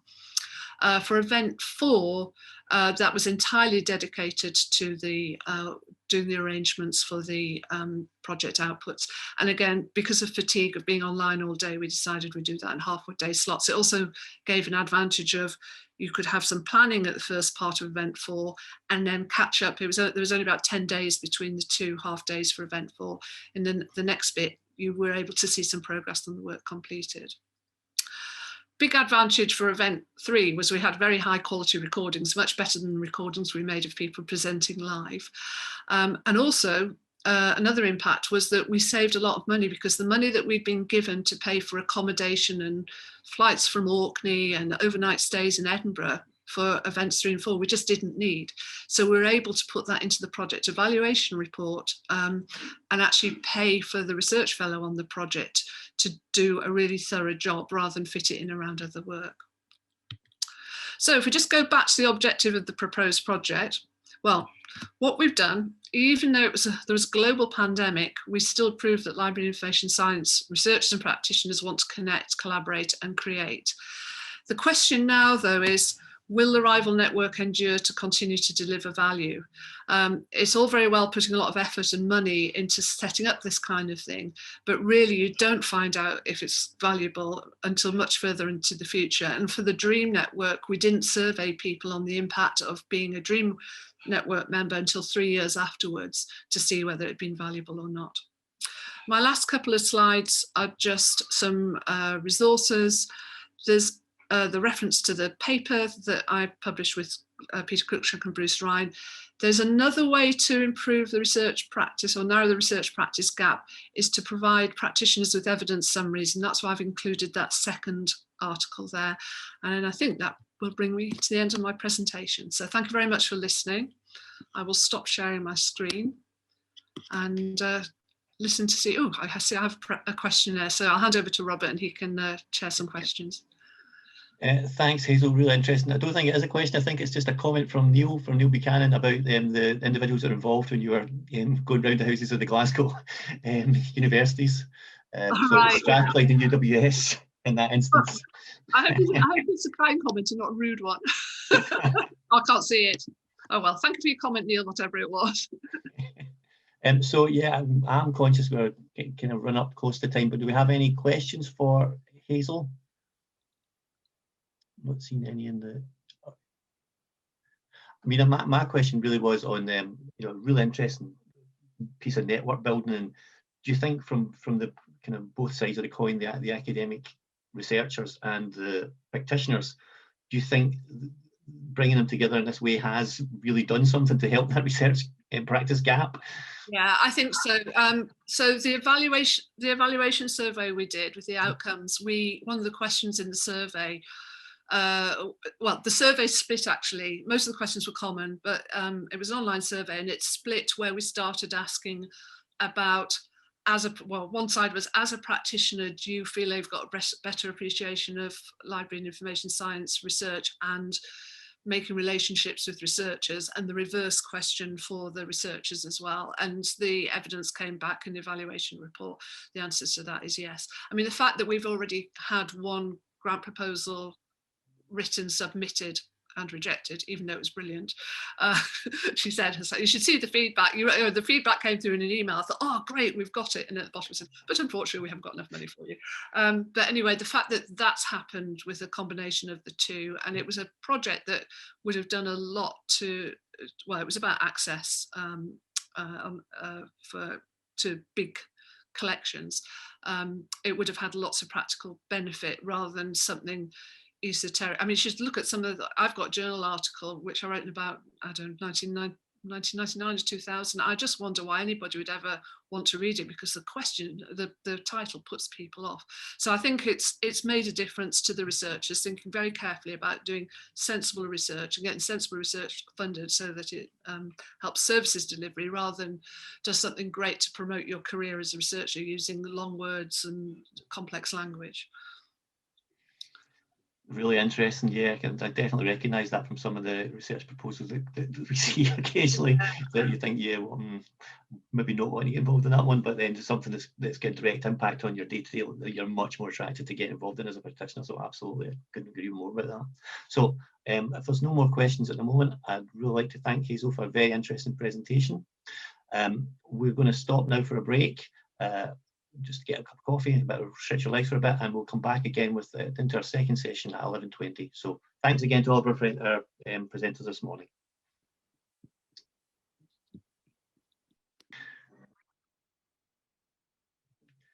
So good morning, welcome back to the second session of the SCURL Annual Conference 2021. So part B, second section, is all about open access. I've got three really interesting speakers lined up for you, or four speakers rather, in 3 sessions. Our first speaker is Graham Stone. Graham is jisc subject matter expert for open access monographs. He's the lead for communications on OA monographs within jisc and with members and stakeholders, and is responsible for developing and managing strategic relationships in the UK and internationally. Before joining jisc, he worked in the university sector for 23 years, managing library resources budgets, OA services in a university press.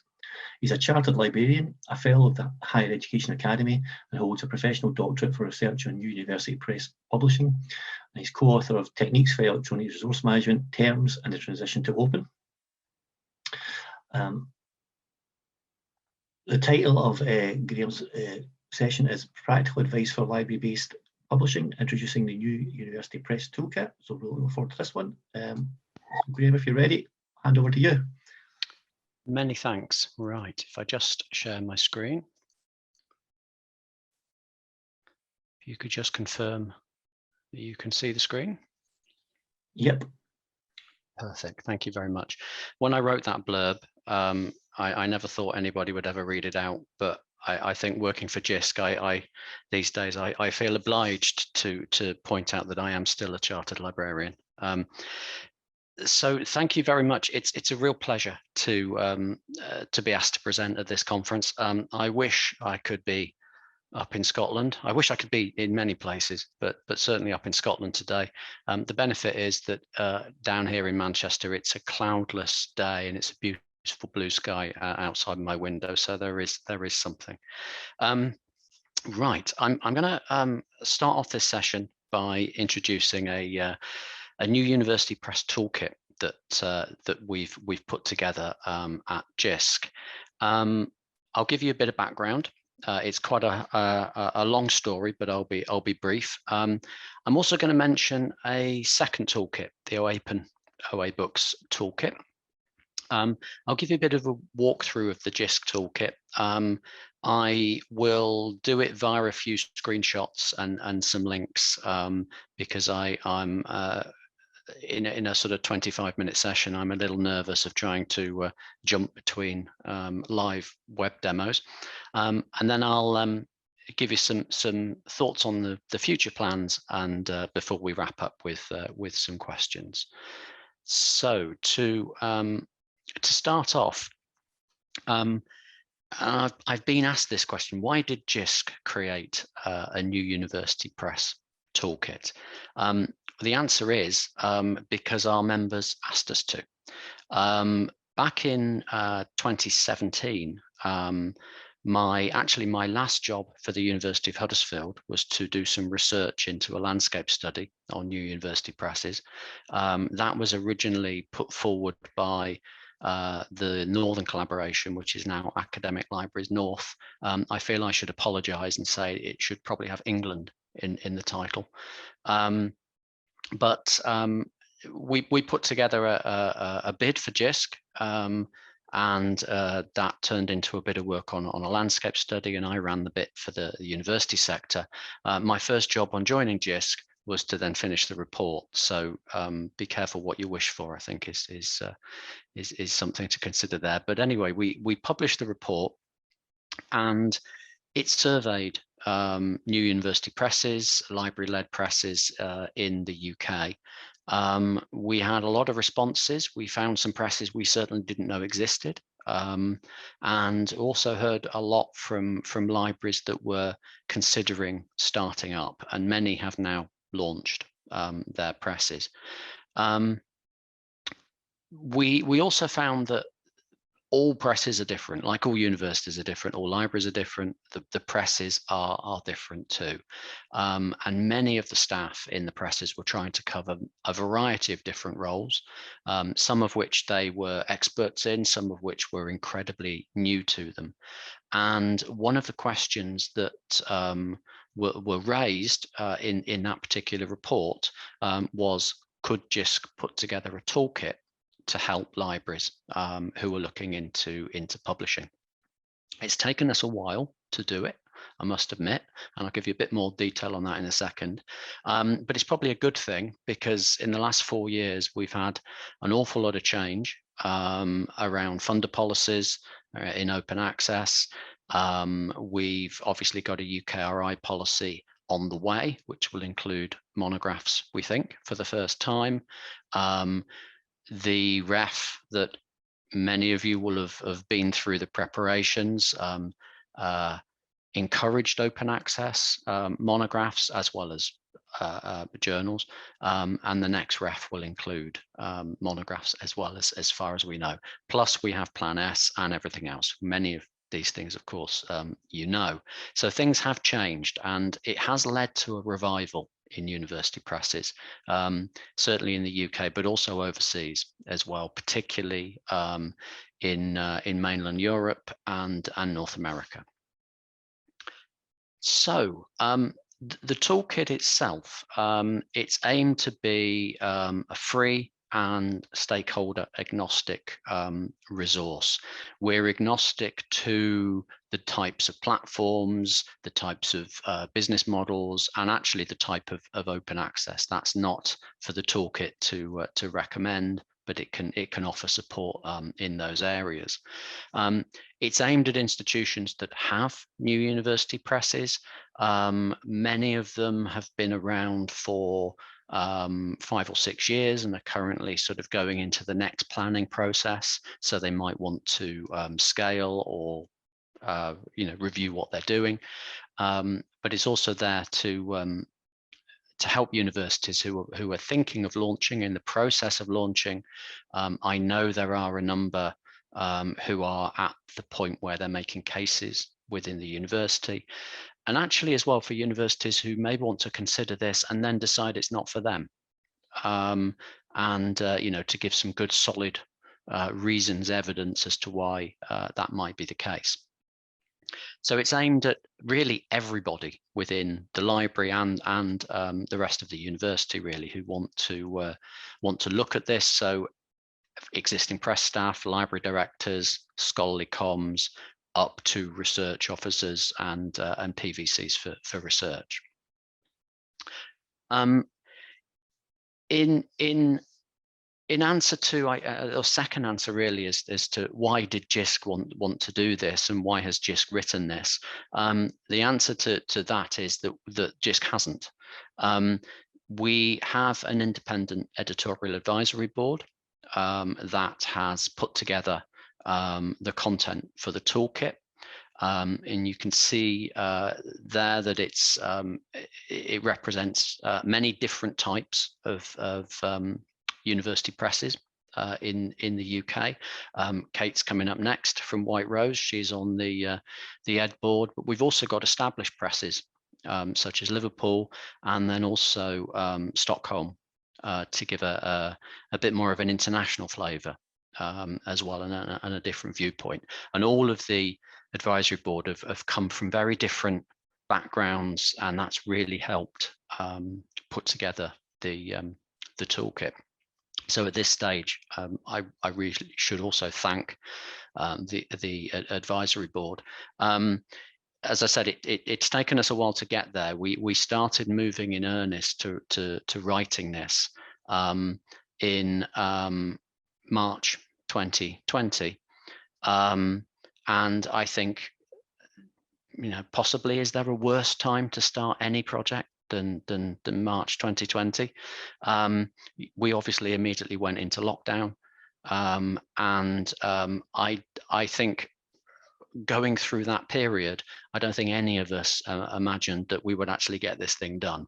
So it's a huge testament to everybody who's worked on this to actually get the thing out there, and I think we're all delighted that it's available. Going back to library-based publishing, I just wanted to pick up a definition here for I do jump between library publishing, library-based publishing, and also new university presses, which is a term that's coined, I guess, in the UK. But just to look at this quick definition from the Library Publishing Coalition in the States, where they define library publishing, and I'll read bits of this out, defined as a set of activities led by college and university libraries to support the creation, dissemination, and curation of scholarly, creative, and/or educational works. It's quite a broad term, and it does encompass what we've sort of looked at as three potential levels. So, and in fact, at the recent UKSG conference, there was a paper by Liverpool John Moores University. I think it was called The Reluctant Publisher. And that really looks at this first level, which is almost a consultation level. And I know there are, this is happening in universities in Scotland, where software has been hosted and like an OJS instance for researchers to publish journals. In the broad definition, that counts. You don't necessarily have to be called a press or a library publisher to be doing this. We've then also got other levels, so a sort of full publishing service using external suppliers, and then a full publishing service that really does absolutely everything, including hosting their own platform. So what we did with the toolkit, it's quite a weighty thing. You can actually go onto the web pages, and there will be links. I've peppered this presentation with lots of links in a second, so I'll make sure the URL is out there for people to see. But it's in 13 sections. The whole thing, if you were to print it out, and I really recommend you don't, is probably about 20,000 words. But we've put it into 13 sections. Each are around 2,000 words long, so they're fairly short sections, and they cover the whole process really of publishing, and I'll go into more detail later on in the presentation. But what we hope is that they'll allow you to better understand a number of key questions. So one of which is why get started. So if you are considering setting something up, how to justify it, maybe internally within the library, or with the rest of the university to get buy-in, especially around things like resource and budget requirements. And so we give hopefully enough detail for people to get going. As I've said, some presses are already existing and functioning, and they might want to go to the next level, so that we've got sections there. And also we have a lot of information about how to support authors as well, particularly myth busting, to support academics who might be early adopters in this area. So I need to also mention another toolkit.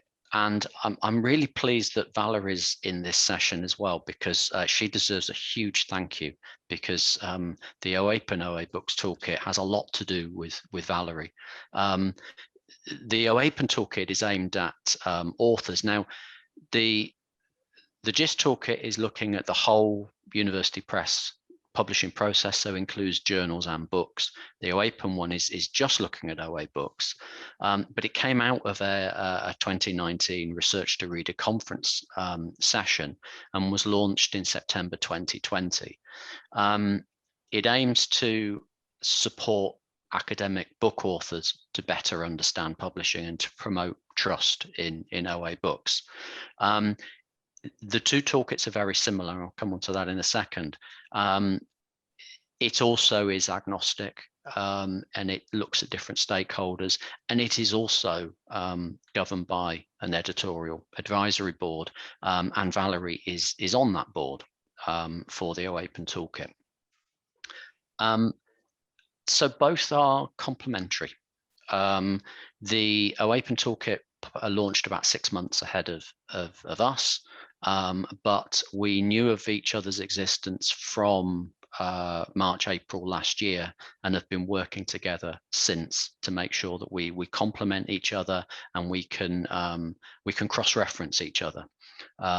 The jisc toolkit does point to the OAPEN toolkit where it can, so it will look at things from a publishing point of view, but then say if you want to support your authors, go over here, and here is the OAPEN toolkit to better support them. The next version of the OAPEN toolkit will also then include links back to this toolkit. They're both designed to have several entry points. As I said, we've got short articles, brief introductions, case studies, which we'd like to increase. And we're both signposting tools. So we link out to as much existing information as possible, so that people can get a deeper understanding, further reading, and various other things.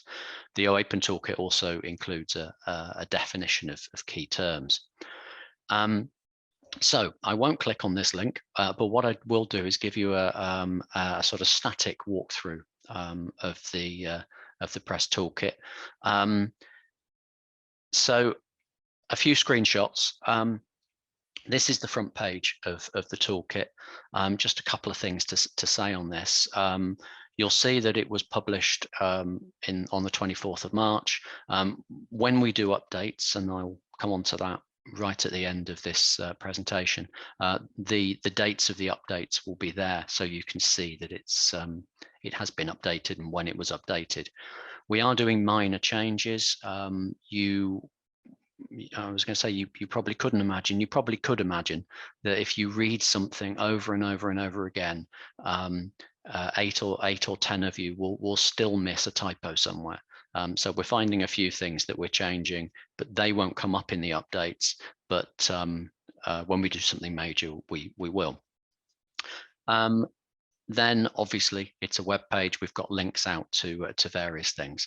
As I said, you can read the whole thing, and there's a link there to the full guide. But best way is often to jump in and out and look at the various different chunks. On the front page as well, we've got a slightly, we've got expandable sections. So what I've done on this particular screenshot is I've expanded sections 2 and 3, and they show you that there's a little bit of an abstract there to give you an idea of what you're about to look at, and then a link through. That then takes you through to the different sections. So this one is the first substantial section after we talk about how to use the toolkit and the governance of the toolkit. And each of these sections has a short sentence at the top of the page, tell you what you're looking at, and then a slightly longer abstract as well. And then you can scroll down and read the rest of the content. We've also tried to make it easier, a bit more readable to the eye as well. So instead of a huge expanse of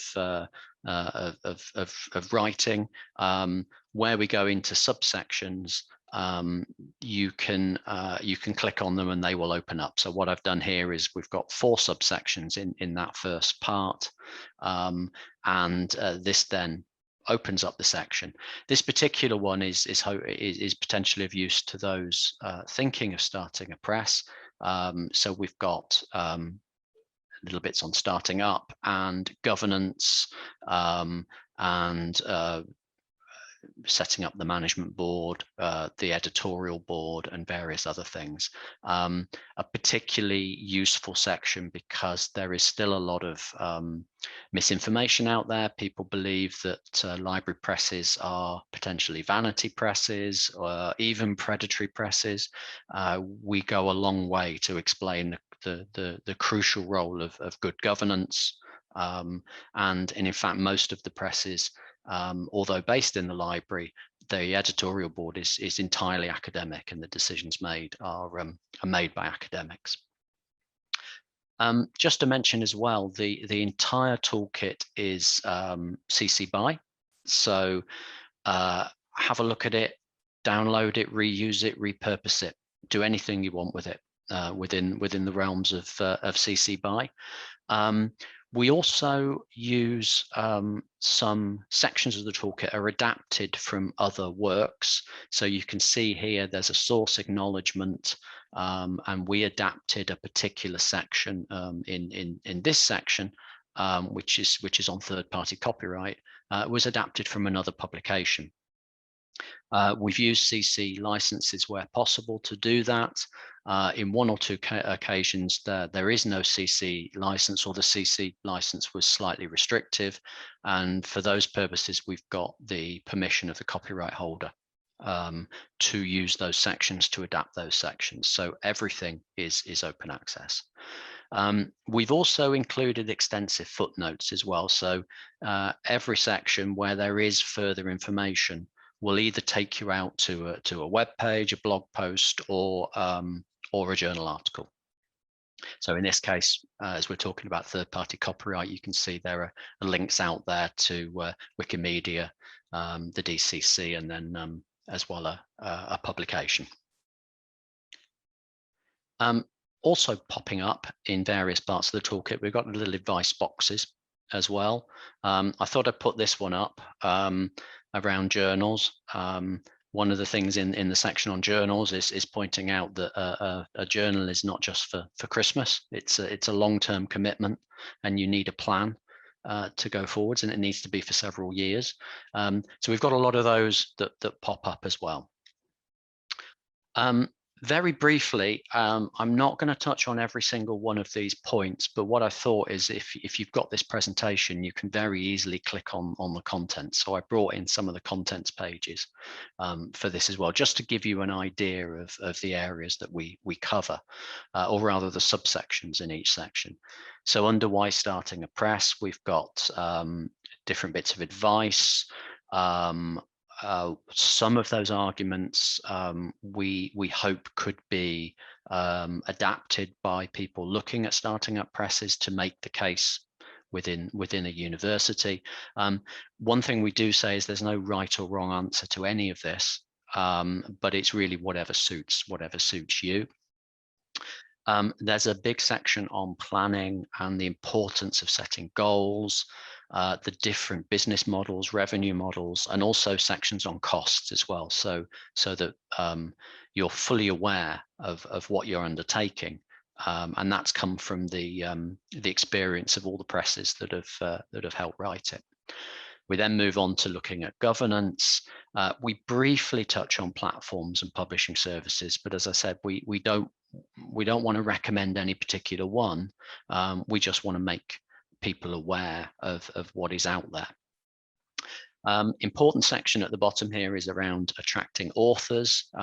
Any press, regardless of whether it's open access, university press, library press, has to get that prestige level to get authors to actually publish. So we put a section there in, and as well there's a section on myth busting, which is sits alongside the OAPEN toolkit, which has a myth busting section for authors. This is one where we think presses might want to use, and in fact anybody might want to use to talk to authors. A little bit more information here around, as I say, we've got sections on publishing journals, so looking at models. Again, the importance of governance. We stress throughout this the importance of transparency, governance, peer review processes, and quality processes. We look at books because books and journals are different. The workflows are different, so we look at them slightly differently. And there's also a section on production that has a third-party copyright section as well, which we hope will be useful. It also has something on print as well, because many books are still and should be available on print. So we have something there. And then finally, in the contents, we look at dissemination, which has a big section on metadata. Very briefly touch on preservation, because this is an area that's evolving quite rapidly. Marketing, which I have to thank UCL Press's marketing team for coming together and helping us put this together. But again, it looks at strategy. And then impact and evaluation. How do you manage, how do you evaluate the impact of your press for authors, for the university, and then really just go round in a cycle, and then how do you start with the next plan? So apologies if that's a little dry run through, but hopefully you can use these links and find things. Just quickly, future plans. We are evaluating the toolkit.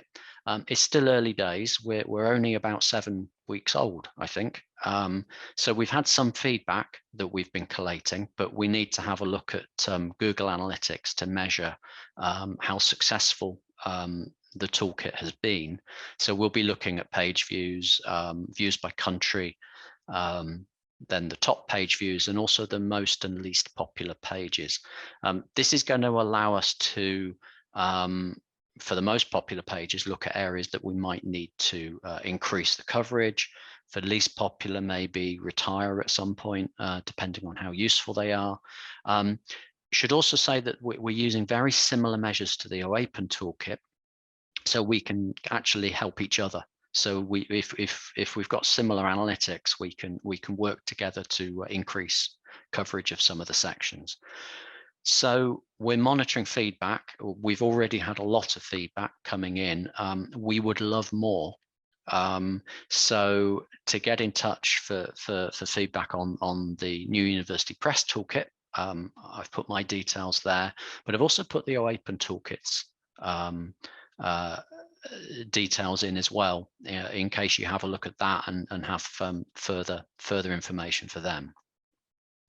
And then finally, looking ahead to the next version, which we already are, almost as soon as we'd launched it, various members of the editorial board sort of said, oh, we should have included this, or this has suddenly come up. So we've got lots of ideas. We are going to create a PDF of the whole toolkit and version it. So over time, you will see the potential changes. We will also be increasing content, and I've put some of the things here under consideration. Further international coverage, scaling small, which is of increasing interest. Think, check, submit, we need to include. Differences between STEM and arts, humanities, social sciences publishing, more metadata and preservation. So again, we need to know what's missing, what can be improved. The way we will do this is that the Ed Board is going to meet probably every 6 months to review or commission new content. So anything that we get in the time between now and the next board meeting, which I think it will be September, we'll then put to the board, and the board will decide whether we include it or not. So there'll be a governance role in that too. And on that note, I think I am done. So I'll be very happy to answer any questions. And again, I'll just leave that up for a second so you can see the various links. Thanks, Graham. Really interesting presentation and really pertinent and piece of work that really welcomed by the community, I'm sure. So do we have any questions for Graham? We're still struggling to get the chat working, but if you raise your hand, I can let you speak now, I think. I think Simon's got a question. Simon Baines.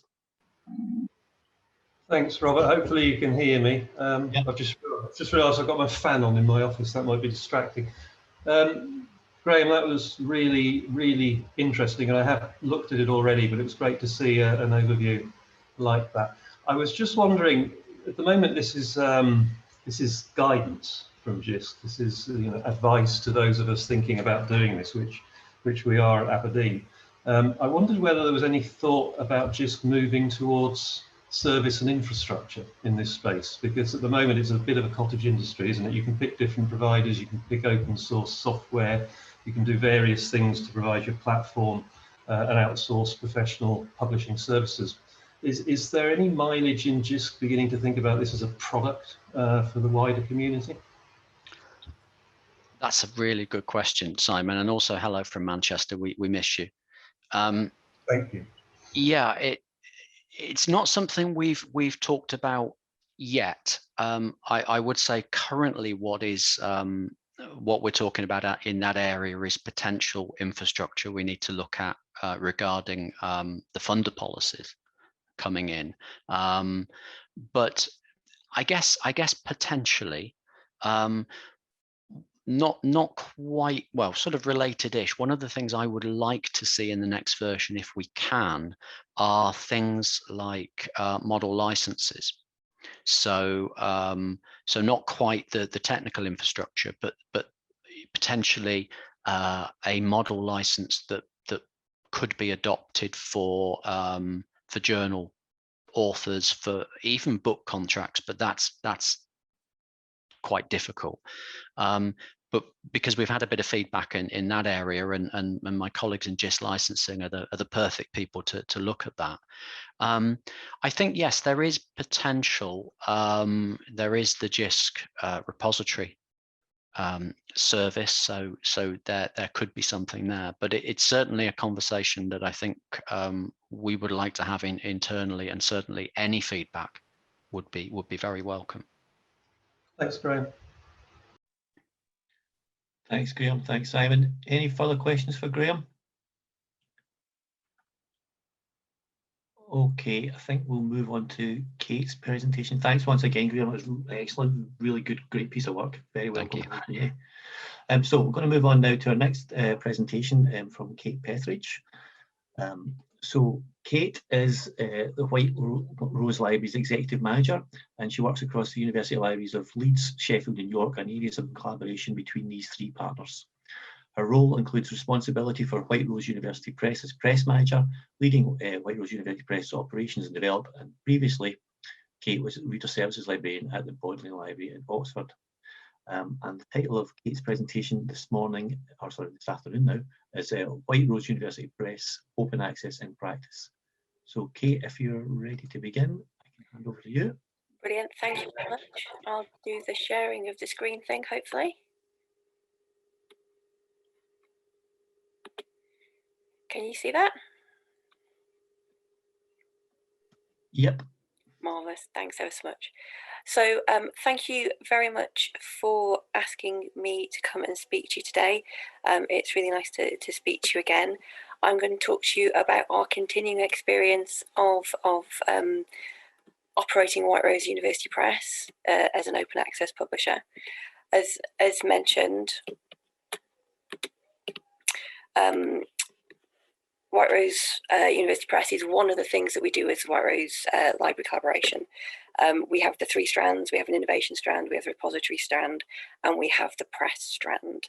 And one of the questions that comes up sometimes is why do we have the strands, and why do we have an open access press, open access particularly?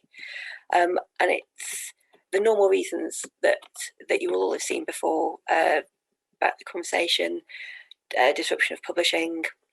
But the one I really want to pull out of that at the moment is about the support for open access publication, both in principle, but also in practice, and putting our money where our mouth is in a way. So we, as institutions, we're supportive of open access already. The repositories are a big thing. Supporting our academics through the growing OA publication landscape was a big thing. And we found that what we lacked was the experience of how it worked from the other side. And so we couldn't help people who wanted to do open access because we didn't really know how it worked ourselves. And so the practical running of an open access publishing house really has helped support academics, whether they are going to publish with us or not, whether they're exploring open access for the first time and just have questions. It's really been a good way to get our teeth into open access as a practical exercise rather than just supporting the drive to open access in principle. And the other side of that is it means that we can do things like this. We can talk to people and explain how it's going. Hopefully we can help people learn from mistakes we might have made along the way. We can participate in things like the new Press Toolkit that Graham's just spoken about, and it's really important to us at White Rose in all the things we do to try and help take the conversation forward across the community.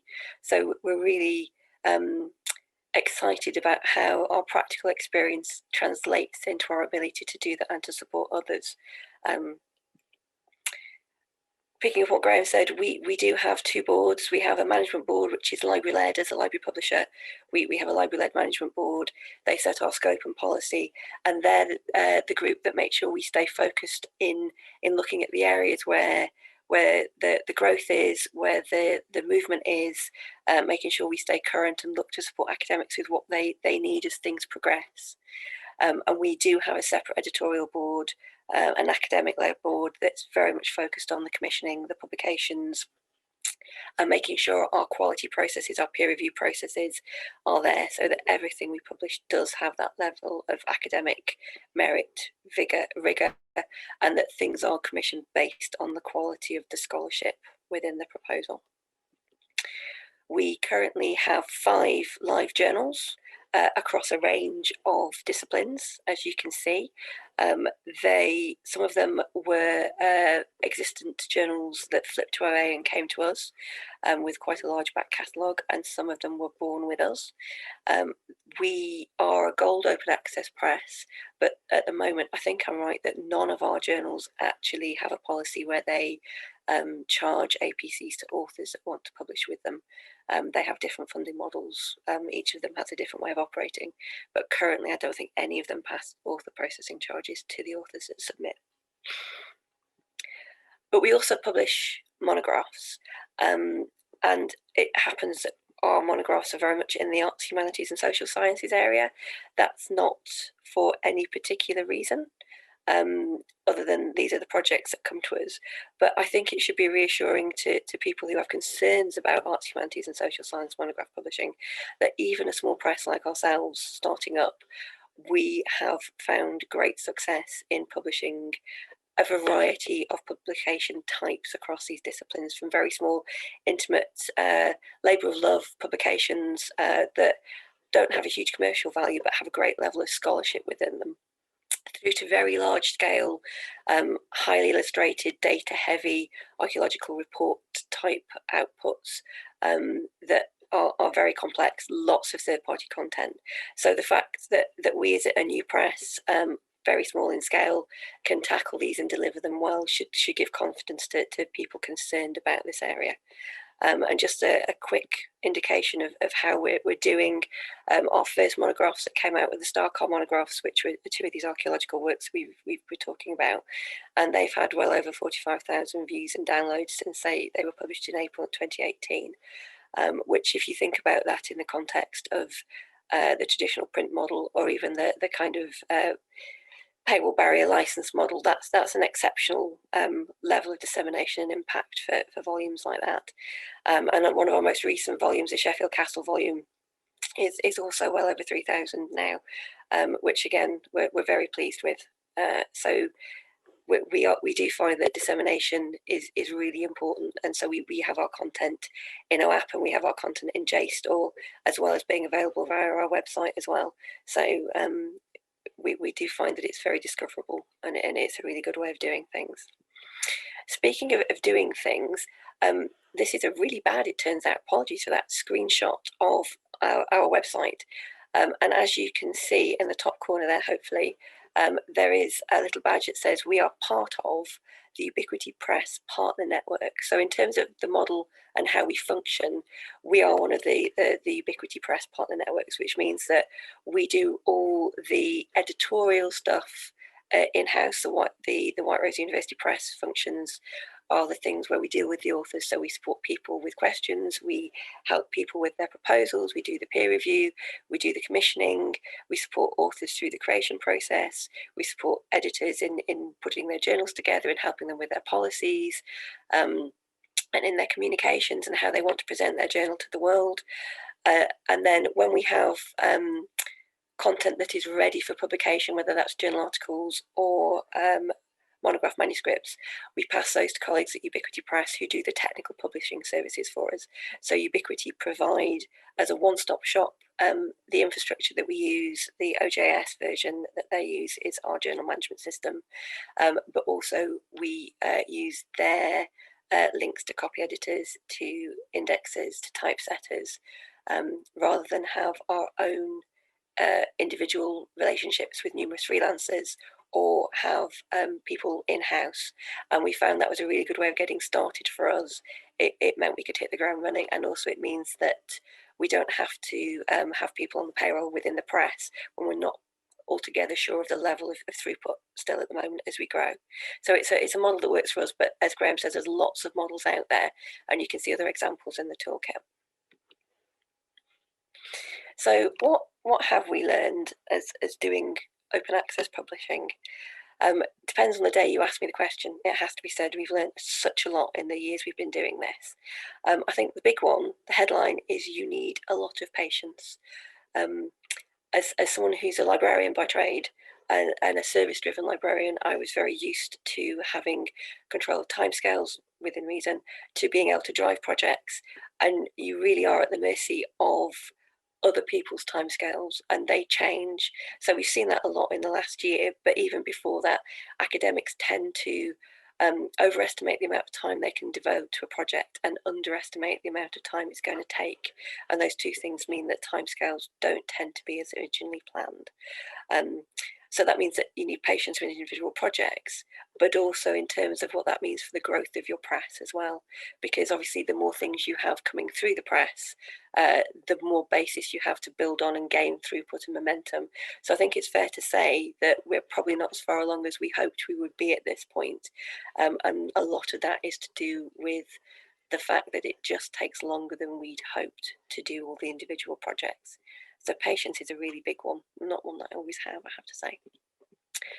What else we've learned is, particularly for us, we are a collaborative press, and I think we are still the only collaborative open access university press currently in the UK. And collaboration, as I'm sure you're aware, does have pros and cons. Now for us, White Rose Libraries is a really practical collaboration. We are small in scale, so we can be very agile. We can do a lot of things together that have a concrete output. And it really helps that we usually all pull together in the same direction. We have a lot of similarities. We're very aligned in that we are research institutions. We are Russell Group. We are all RL UK libraries. We have very engaged library directors, although they're all in flux at the moment, but there's lots of things we have that are similar, and our strategies align, particularly in the area of support from open access. So generally that makes a really productive collaboration, particularly in the area of the press. However, you do, as you'd expect, occasionally get areas where people are pulling in different directions, where there are clashes of priorities. And I have to say that this last sort of 12-15 months, that's really brought things to the fore as the different institutions have dealt with the COVID response in different ways. They've had different internal priorities, but I think it's fair to say that a lot of the focus, as I'm sure it has been for lots of your libraries, has been on the immediate service delivery and the support of the people that needed the help. And so projects like the press, while the support has remained, it's not been able to be the main point of focus. So I think we've seen further delay from that as well.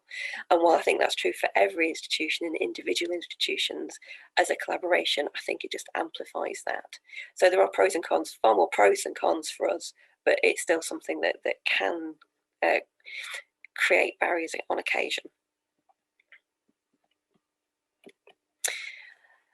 I think it's also our experience that the open access discussion is really gaining momentum. And I think we've seen that in the last year. Academics have engaged with it in a way that they haven't before, partly because they've experienced the use of resources differently, working from home, setting classes from home, needing to find open resources that can be shared with their classes quickly. It's really shown the benefits of open access and flipped it around to the why we should do this, rather than it being something that's perhaps been seen as another step. But I think there's still a lot of work to do, because lots of people are new to this conversation for this very reason. This is their first experience to it. And what we find is that there are still a lot of myths. And this speaks to the myth-busting sections in both the toolkits that Graham mentioned. When we talk to authors, we find that they come with a lot of preconceived ideas about open access that are either barriers to them engaging with it at all, or that worry them about engaging with an open access only press. And the vast majority of them really are things that we as people involved with it just don't recognise as issues anymore, because we've all moved past that discussion. But for lots of people, it's very new. So I thought I'd take a little bit of time to take you through some examples of those to illustrate what I mean. A really big one is print, and Graham touched on this. There are so many different models, but I'm not aware of any open access publishers that don't offer a print option. And many academic publishers now also use print on demand as their standard production method for print. And it really is the best advocacy we manage as a press is when you can physically give someone a print copy of something and say, no, that's the book that people would be able to buy if they wanted to buy a print version. Now, whether that should be the focus of an open access press, I don't know, but in terms of confidence from potential academic authors, it really is a big step for them to see that this isn't an either or. They can do both. There's also a lot of misunderstanding about open access licenses. People tend to think that because something's free online and the phrase open access, it makes people think that people can use things as they want and that it's going to increase plagiarism. But actually, anyone who's very familiar with Creative Commons licenses knows that you can build them so that authors can set them at the level of sharing that they want. So they can increase the level of restriction or make it very open. But what it does do is protect their rights. They are the copyright holder, and the Creative Commons licenses are based on author copyright. It really flips on its head the traditional model of publishers taking that copyright and then putting the content behind barriers and being gatekeepers to it. So we just need to get that message across, I think, and reassure people that it's actually increasing their rights and still sharing their work more effectively, rather than making it more likely that things will be misused. I have a real bugbear about this one, the third-party content. It's one that I find personally really frustrating, and I don't know why, but it's one just really upsets me. And I think it's because, again, it's a fundamental misunderstanding or assumption, possibly, about how third-party content acts within all publications. The license of a book, whether it's a Creative Commons license on an open license or the copyright statement on a traditional rights reserved book, applies to the new content within the volume, not any third-party content that's been included. Third-party content for all publications still needs to be licensed from the owner. The requirements they have to grant that license need to be agreed, and then when you use it, it needs to be appropriately credited and right statements given. And it's really not an open access issue. There's no tension there at all. An open access license on a book does not impact on the ownership of the third-party rights, third-party content rather, within that book. But it's not that simple. From our experience, it is harder to negotiate rights for open access books, but not because they're open access, but because they're primarily digital. What we find is that rights holders tend to have quite traditional models of licenses that rely still on things like print runs or time periods that the publisher is allowed to produce a print run. And they still talk about reproduction on size of page, and that's not necessarily relevant to digital. publishing. They also quite often equate digital publishing with use on a website, and so restrictions can apply to the resolution of the file you can use that aren't really appropriate for reproduction in a scholarly work. And what we find is we can have conversations with people, and they will have a copy of the image on their website as a rights holder, and it will be protected by a copyright statement saying they are the rights holder and they own the work. And it's very difficult for them to really explain why applying that statement when it's within our volume as well is different rather from it being on the website that they run when they think about it. So it is, I think, just an awareness thing, and as open access publishing grows and people gain more experience, I think it will change. But it really is a digital issue and not an open access issue in our experience. And we published the Capability Brown volume at the end of last year that had more than 100 third-party owned images in it, and every one we approached the rights holder for permission to use, permission was granted. And I think out of the more than 100, there was only maybe 2 or 3 that I wasn't 100% satisfied with the way we could use the book, the image in the book. So that's not a bad batting average, I think, for any publication, open access or not, really. There's the quality myth, and that could be about academic quality. So open presses have peer review, the same transparent and rigorous commissioning processes as other types of presses. We also have a requirement about the peer review processes for our the journals we commission. We have the production processes you'd expect of any publishing house. We use professional copy editors, typesetting, indexing. The people who work on our publications are the people that work on publications for commercial publishers. And we use the same printers and distribution networks as commercial presses do. So I don't know why this is a myth. I don't know why people doubt the quality of open access publishers. I don't know if it's because things are free and so people don't ascribe the same value. I don't know if it's because we're new presses and so people tend to be suspicious of the unfamiliar. I don't know if it's because open access in general is outside the academic comfort zone. What I would say is that publishers of every model differ. And if a publisher doesn't seem to have processes that guarantee the level of rigor in the commissioning, or you're not happy with the quality of the output, then an academic shouldn't choose to work with them, whatever their model. But that's not an open access issue. That's to do with the quality of a publisher as an individual business. So academics should be encouraged to use their judgment as now when choosing who to work with. But I don't think open access should be really considered as a judgment of quality anymore. Now, I make no apologies for reusing this slide. I use it, I sort of have a little promise to myself I'm going to try and use this image in every presentation that I do from now on because I just really like it. But I do think that there is a bigger myth that is the main barrier that we need to tackle as open access presses trying to make this switch to an open access scholarly comms landscape. And that is that academics do see open access as about compliance. The ones we work with, ones that we speak to, they view it as something they have to do. It's not often something that people want to do without there being a push from a funder or from the department or from the ref.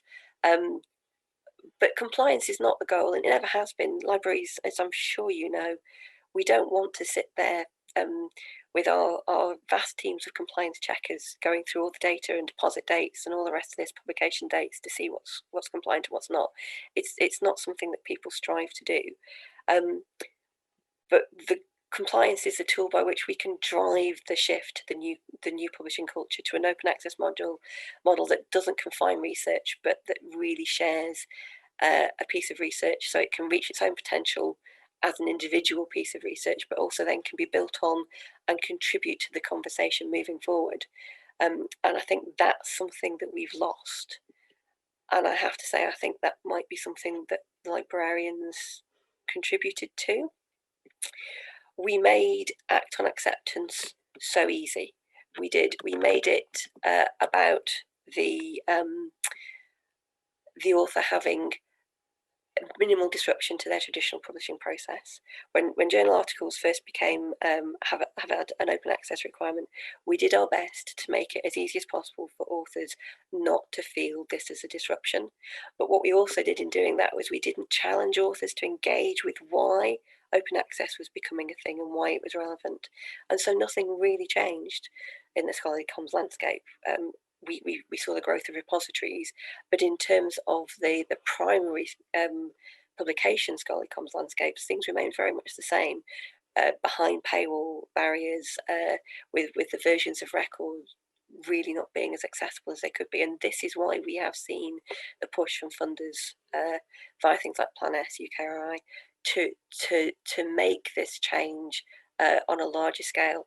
And I think we have another opportunity as we move into the conversations around OA monographs to re-pitch that conversation and to really show people why the end goal is worth the faff of the transition, because it is just a change, it is just something different.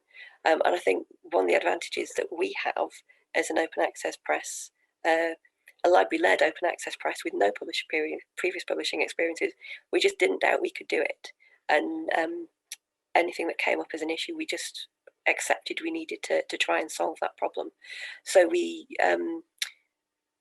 came at it from a mindset of, well, let's sort this out. And I think we just need to translate that into our conversations with academics so they know that we can, and that we can help them get to this better place, that's probably not the way to put it, where the dissemination of the scholarship is led by the need to share rather than the need for profit. So I'm going to leave it there. Thank you very much. Thanks, Kate. Really excellent presentation, really thought-provoking. Those bits towards the end of all your myths are really interesting stuff there. I've got a question from Simon Baines about your OA is only about compliance myth. He asked, do you think that will change as a result of things like DORA impacting on our research culture, or will DORA in itself become seen as yet another compliance requirement? It's a very interesting question. I think it depends. For me, a lot of it depends on who is leading the conversations around these things.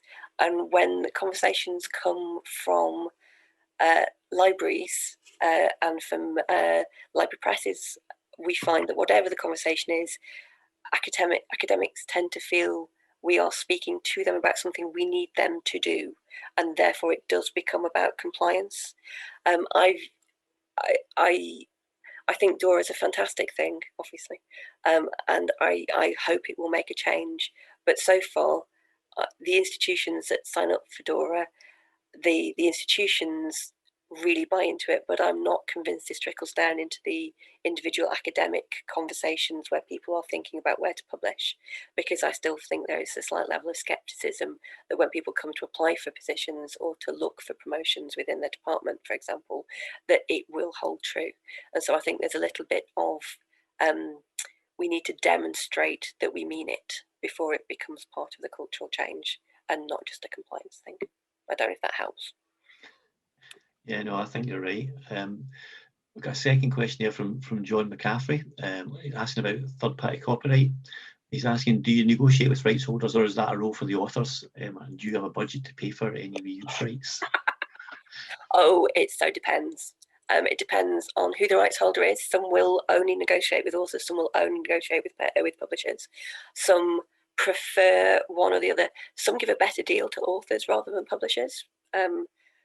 That you do need to look at it on a case-by-case basis. Officially, we would prefer authors to do it just because we find they get a better deal. It has to be said.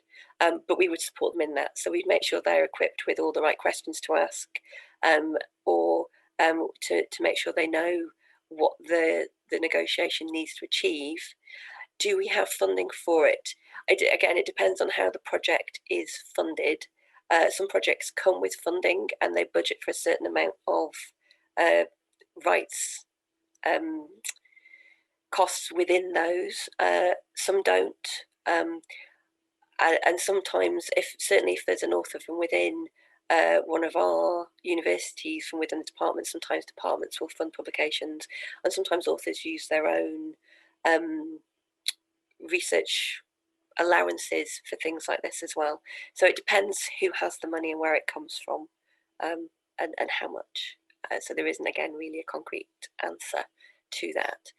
One thing I would say, and I don't know if this is something I'm supposed to say, if when I used to think that people would give you a price, that was the price, and if you didn't want to pay the £150 for the rights to use the image you can download, then you need to pick somewhere else. But we found that if you go back and say £150, really, we had one come back and say, oh, go on, then you can use it for free. So always question. If you don't think it's reasonable, if you think it's reasonable, then we should pay it, because people should be paid for their work. But actually, if you think it's an unreasonable thing, then we do find that they're going back and questioning whether they've noticed that we are not for profit and it is an open access publication, and quite often they haven't. So it's a journey. That's a really interesting one, especially that part about the bargaining, because I know I experienced the opposite side of the coin, where with very wealthy presses coming to use some of our images in our in special collections and saying, well, we're a charity, so we're not going to pay you for it. Yeah, so, we would never be that cheeky. So I've got a final question from Richard Parsons. He's asking about marketing, and he's saying, do you think that open access presses need to develop a greater marketing budget to compete with traditional presses, and how do you go about managing that? Budgets in general is an interesting one. I don't currently have, I don't know if I should say this either, I don't currently have a dedicated budget at all for the press. The way it is funded is it's funded via the White Rose Libraries Collaboration general funding process. So the White Rose office is funded, I'm paid for as part of that. There's separate funding support for the Ubiquity Partnership, and then the projects come with their own funding. But in terms of things like marketing, there isn't a separate budget for that. And in an ideal world, absolutely, yes, that would be fantastic. But I don't know that we are competing with traditional publishers. I think we are trying to get individual publications to the notice of their audience, whatever that audience is. And in that, we don't necessarily find that the networks that we would use as marketing networks would be the ones that would be most successful anyway. We use the expertise of the authors and their networks to understand where we need to place it, who do we talk to, placing it with journals to flag to their readership, with societies to flag to their readership, through institutional departments and things like that. None of that costs money, though it does cost time.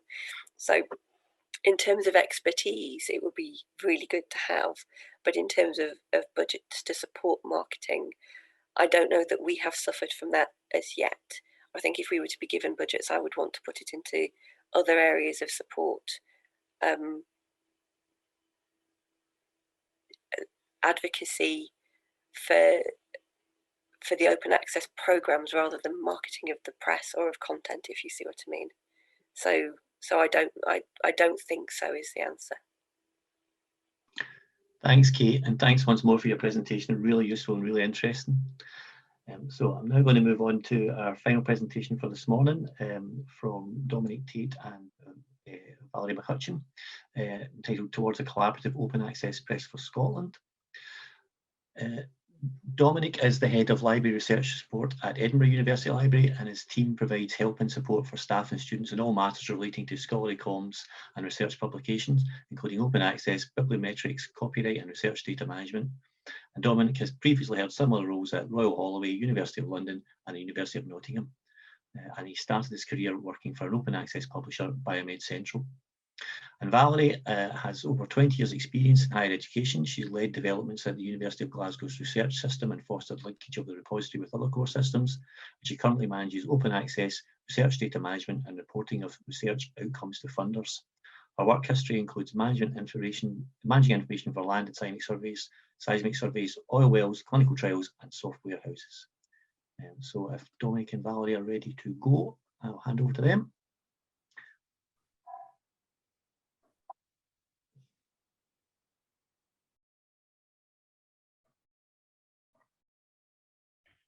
Thanks, Robert. Can you just confirm you can see the screen okay?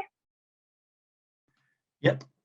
You can, great. And good morning, and thank you very much for letting us have a slot at this meeting to discuss the new press. So Dominic and I are going to outline plans for an open access press for Scotland.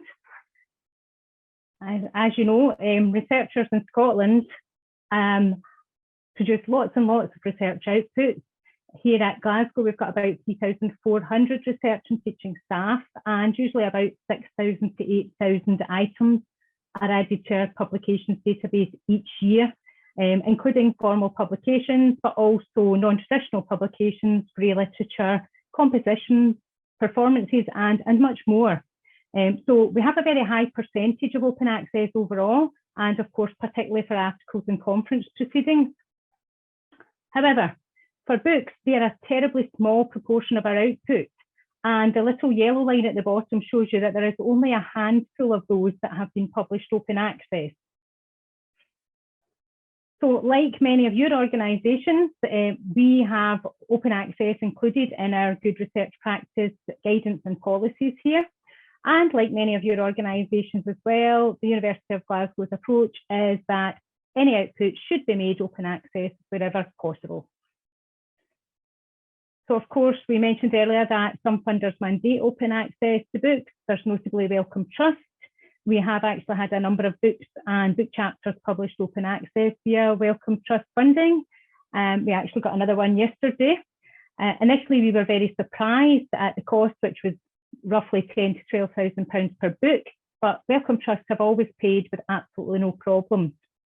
Of course, other speakers have also mentioned the UK Research and Innovation, UKRI, and the Future Research Excellence Framework are considering open access to books.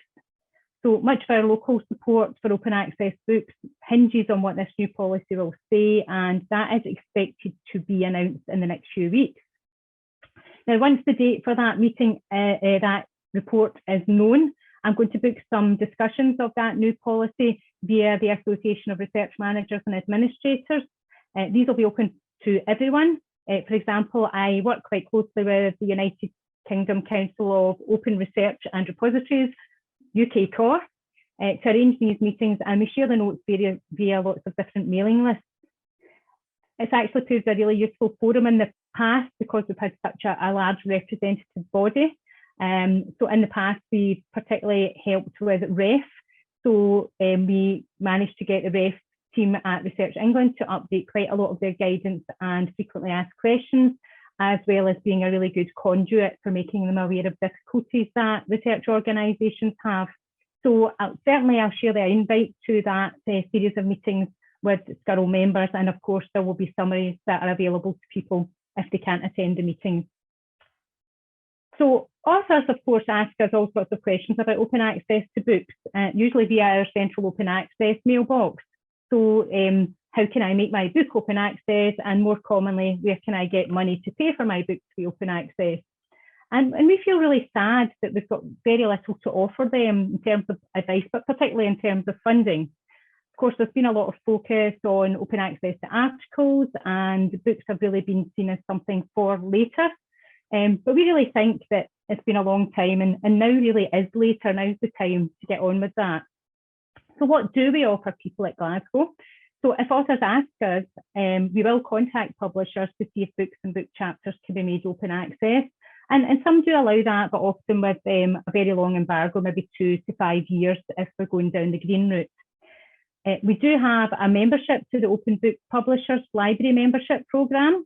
Books published there do not require authors to pay publication charges. They're not accepted or rejected on the basis of ability to pay, although authors are encouraged to try and get grants to cover costs, and sometimes that can just be a barrier in itself to authors. And I'm really not aware of much uptake of this route for our authors. Now, we also have a Glasgow University Press, or so it says on our webpage, but in reality, that is a basic service to provide ISBNs via the Nielsen Book Service if an ISBN is not being provided by a publisher. Now, I also point people to the Open Access Books Toolkit, and thank you very much, Graham, for explaining that. So I want you to repeat all of that, and thank you very much for your kind words. And I would like to just press that the workshop that this arose from and the work of the group was very much on the back of me working with colleagues from Springer Nature. So, and of course, the Editorial Advisory Board have done a lot of the work and prepared a lot of these articles. So we point authors at this resource, and that's been really useful recently. I do hope that most of you have heard of it already and maybe linked it on your own website too. Just check. So I think what I'll do is I'll not explain it again because Graham has already explained that, but there is an editorial advisory board and there is a feedback form on the website, which I'll stick in the chat shortly. I think it is something that we can maybe link the OA Press for Scotland to, and in future perhaps we can provide some input to that toolkit so that, as Graham mentioned as well, all these different resources can be linked together in the most useful way. So initially the Open Access Press for Scotland intends to focus on books, but of course there's many common issues with open access to journals. The press might ultimately help with some of those issues. We're getting lots of inquiries about journal hosting here at Glasgow, and it's not been a service that we've offered extensively here. So we did a bit of investigation and we're in the process of subscribing to the SCURL Edinburgh University journal hosting service. That seems to be quite cost effective. And of course, there are other options out there that editors might choose, but often they're much more expensive. They require a lot more work on behalf of the editor who might be completely unfamiliar with the tool, or they will have to pay consultancy costs to arrange setup. So no doubt we'll have a number of requirements around that, and I'm hoping that we can reach out to other people in the sector who are much more experienced in this area. One example being that we need to determine if we want our journals to be formally affiliated with the university to use such services, and if so, we'll need to define the process more clearly and any terms associated with that. We're going to update our web pages to clarify to authors what we can offer them in this space. Of course, in the longer term, we hope the SCURL Open Access Press activity might help with alternatives to some of the high costs for open access that apply to journals. Added to that, of course, we have lots of concerns around the different publisher arrangements and all of these deals that are ongoing, which make it a very complex and inefficient process for managing open access to journals. And of course, not to mention that all the stakeholders seem to use different terminology, and that can also be very confusing, time consuming, both for authors and administrators alike. So my view is, wouldn't it be fantastic if we could support our authors more, if we could offer affordable options for open access publishing and find better efficiency in working together? And with that, I will stop sharing and I'll hand over to Dominic. Thanks, Valerie. I will just try and get my slides out there. Okay, Valerie, can you nod if you can see my slides? Okay, brilliant. Thanks very much. So I was going to just talk a little bit about the services that are there already and outline the proposal that's going to be discussed at this afternoon's AGM for a new press for Scotland. So first of all, I just want to talk about the service that we offer within Edinburgh University Library. So we have within Edinburgh University, for our own staff and students, quite a well-established journal hosting service, which has been there for about 10 years now, and it uses open source OJS software that's hosted within our own digital library team. We're not a publisher, we don't undertake publishing activity, we simply we provide a technical service to allow people to run their own journals and to host their own books. The focus is very much on hosting and support and providing publishing expertise, but without that, commissioning, marketing, editorial activities an actual publisher would provide. We provide that service free of charge to our own staff and students.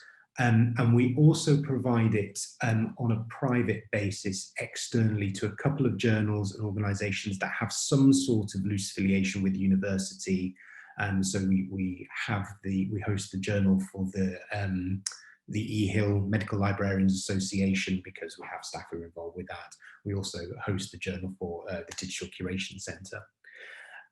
We have one full-time member of staff who's dedicated to working on that to support the internal service, and that's all provided from library budget.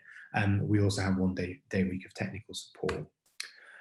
We are branching out into providing books on the internal service using OMP, Open Monograph Press. This has been in the pipeline for some time. Journals seem to have been a bit easier for us, whereas books have been a bit slower. We had a couple of technical setbacks in launching service, but we are almost there. And that gave us time to kind of make sure that all the policies are in place.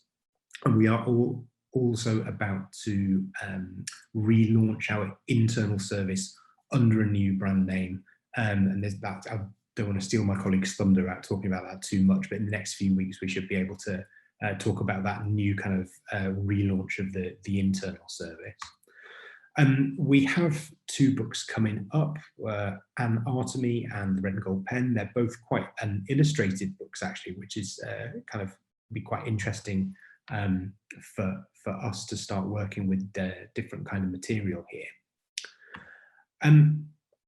So in terms of what the service offers internally, it's a hosting platform. We provide training and documentation, and we set things up. We register ISBNs.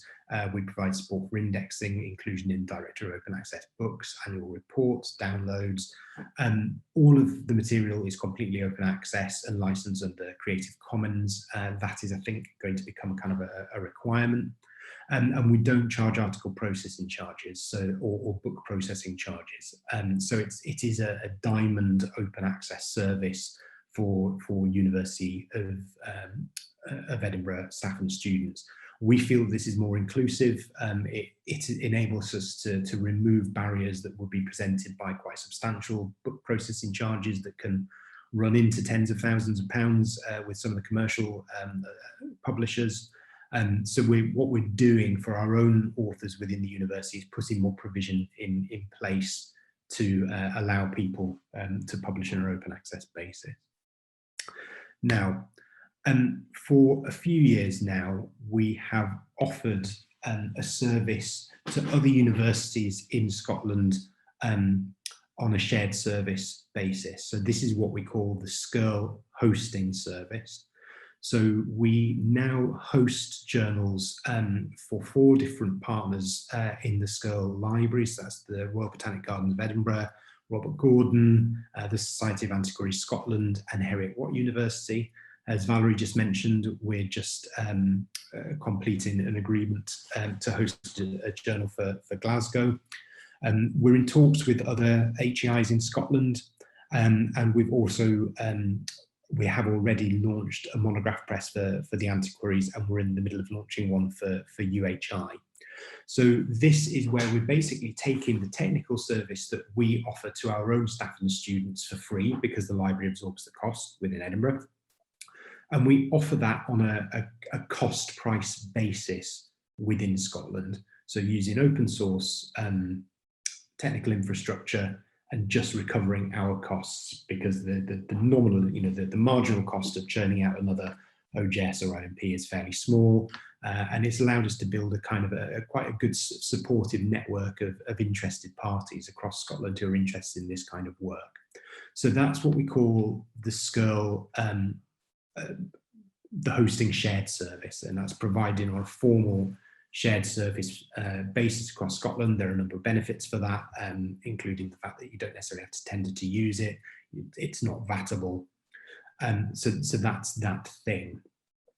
Now, for some time, we've been talking about some screenshots there for the antiquaries books.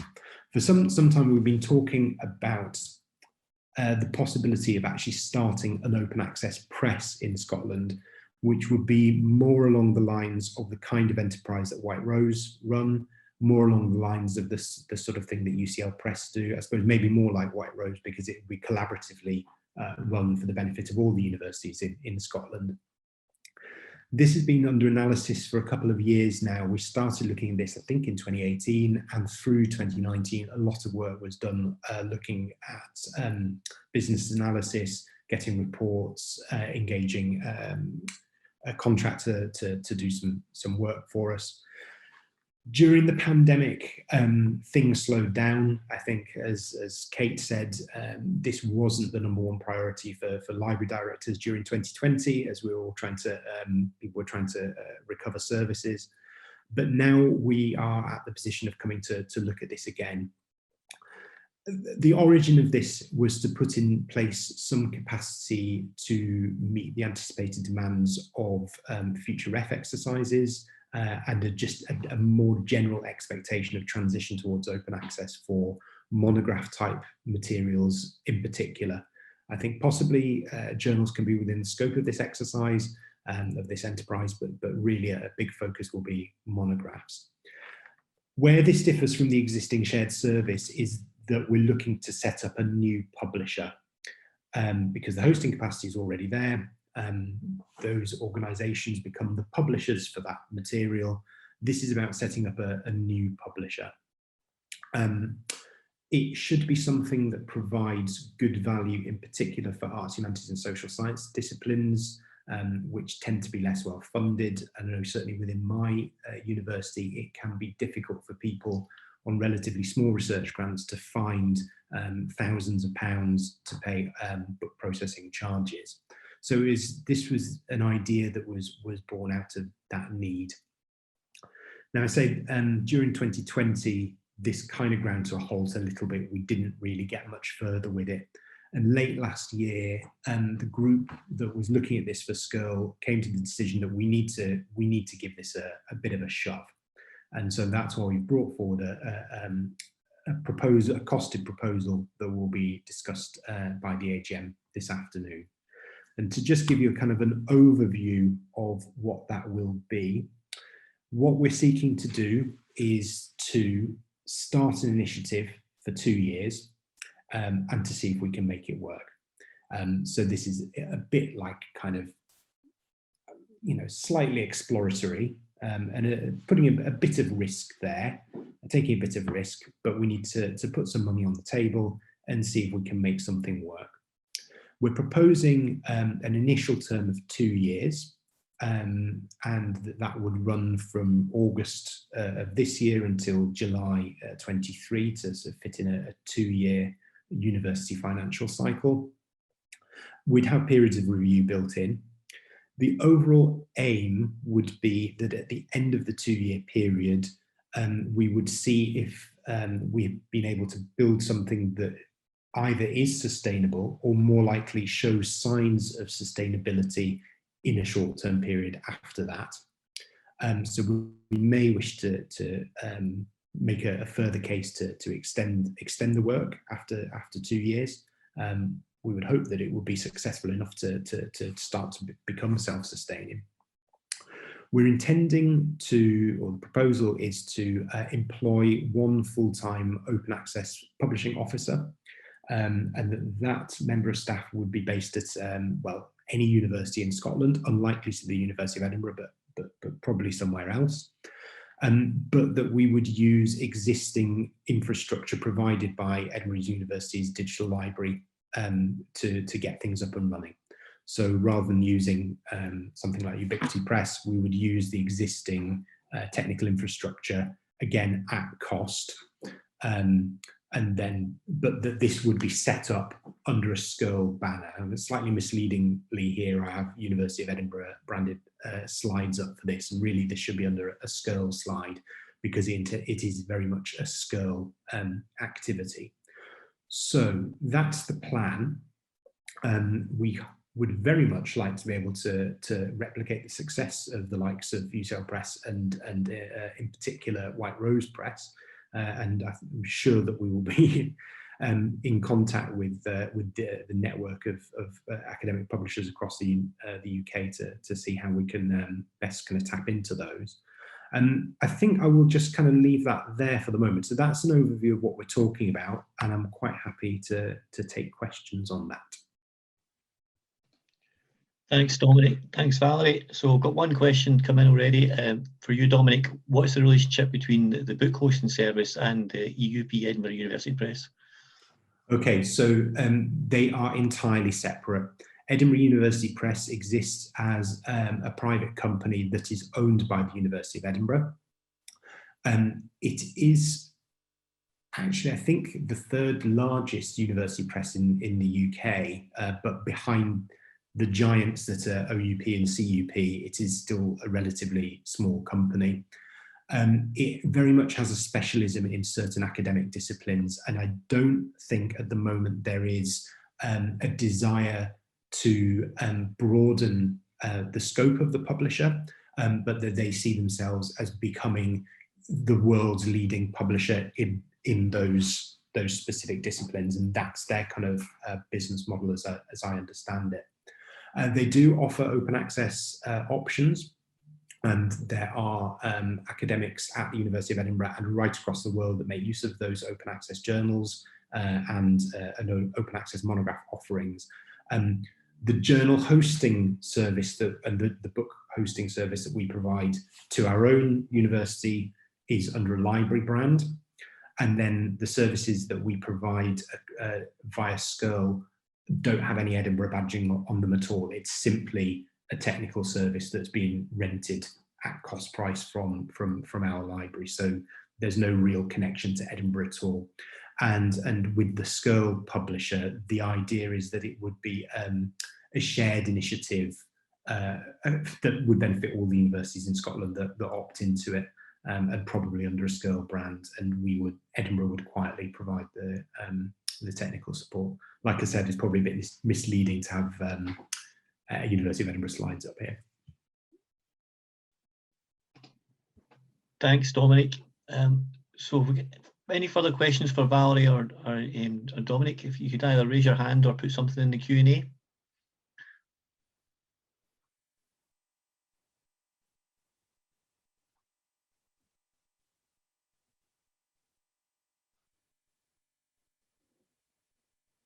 Not seeing anything coming in. Thanks very much, Valerie and Dominic, for that presentation. Really interesting and a great initiative, and looking very much forward to our conversation in the AGM this afternoon. So that brings to a close this morning's session for the SCURL Conference 2021. We're going to break now for lunch, and we're coming back at 2 o'clock for those that are coming to the AGM, and then the full conference will resume at 3 p.m. So I'll just take this opportunity to thank all our speakers this morning and thank all of you for attending, and I look forward to seeing you in this afternoon's sessions. Thanks. Bye.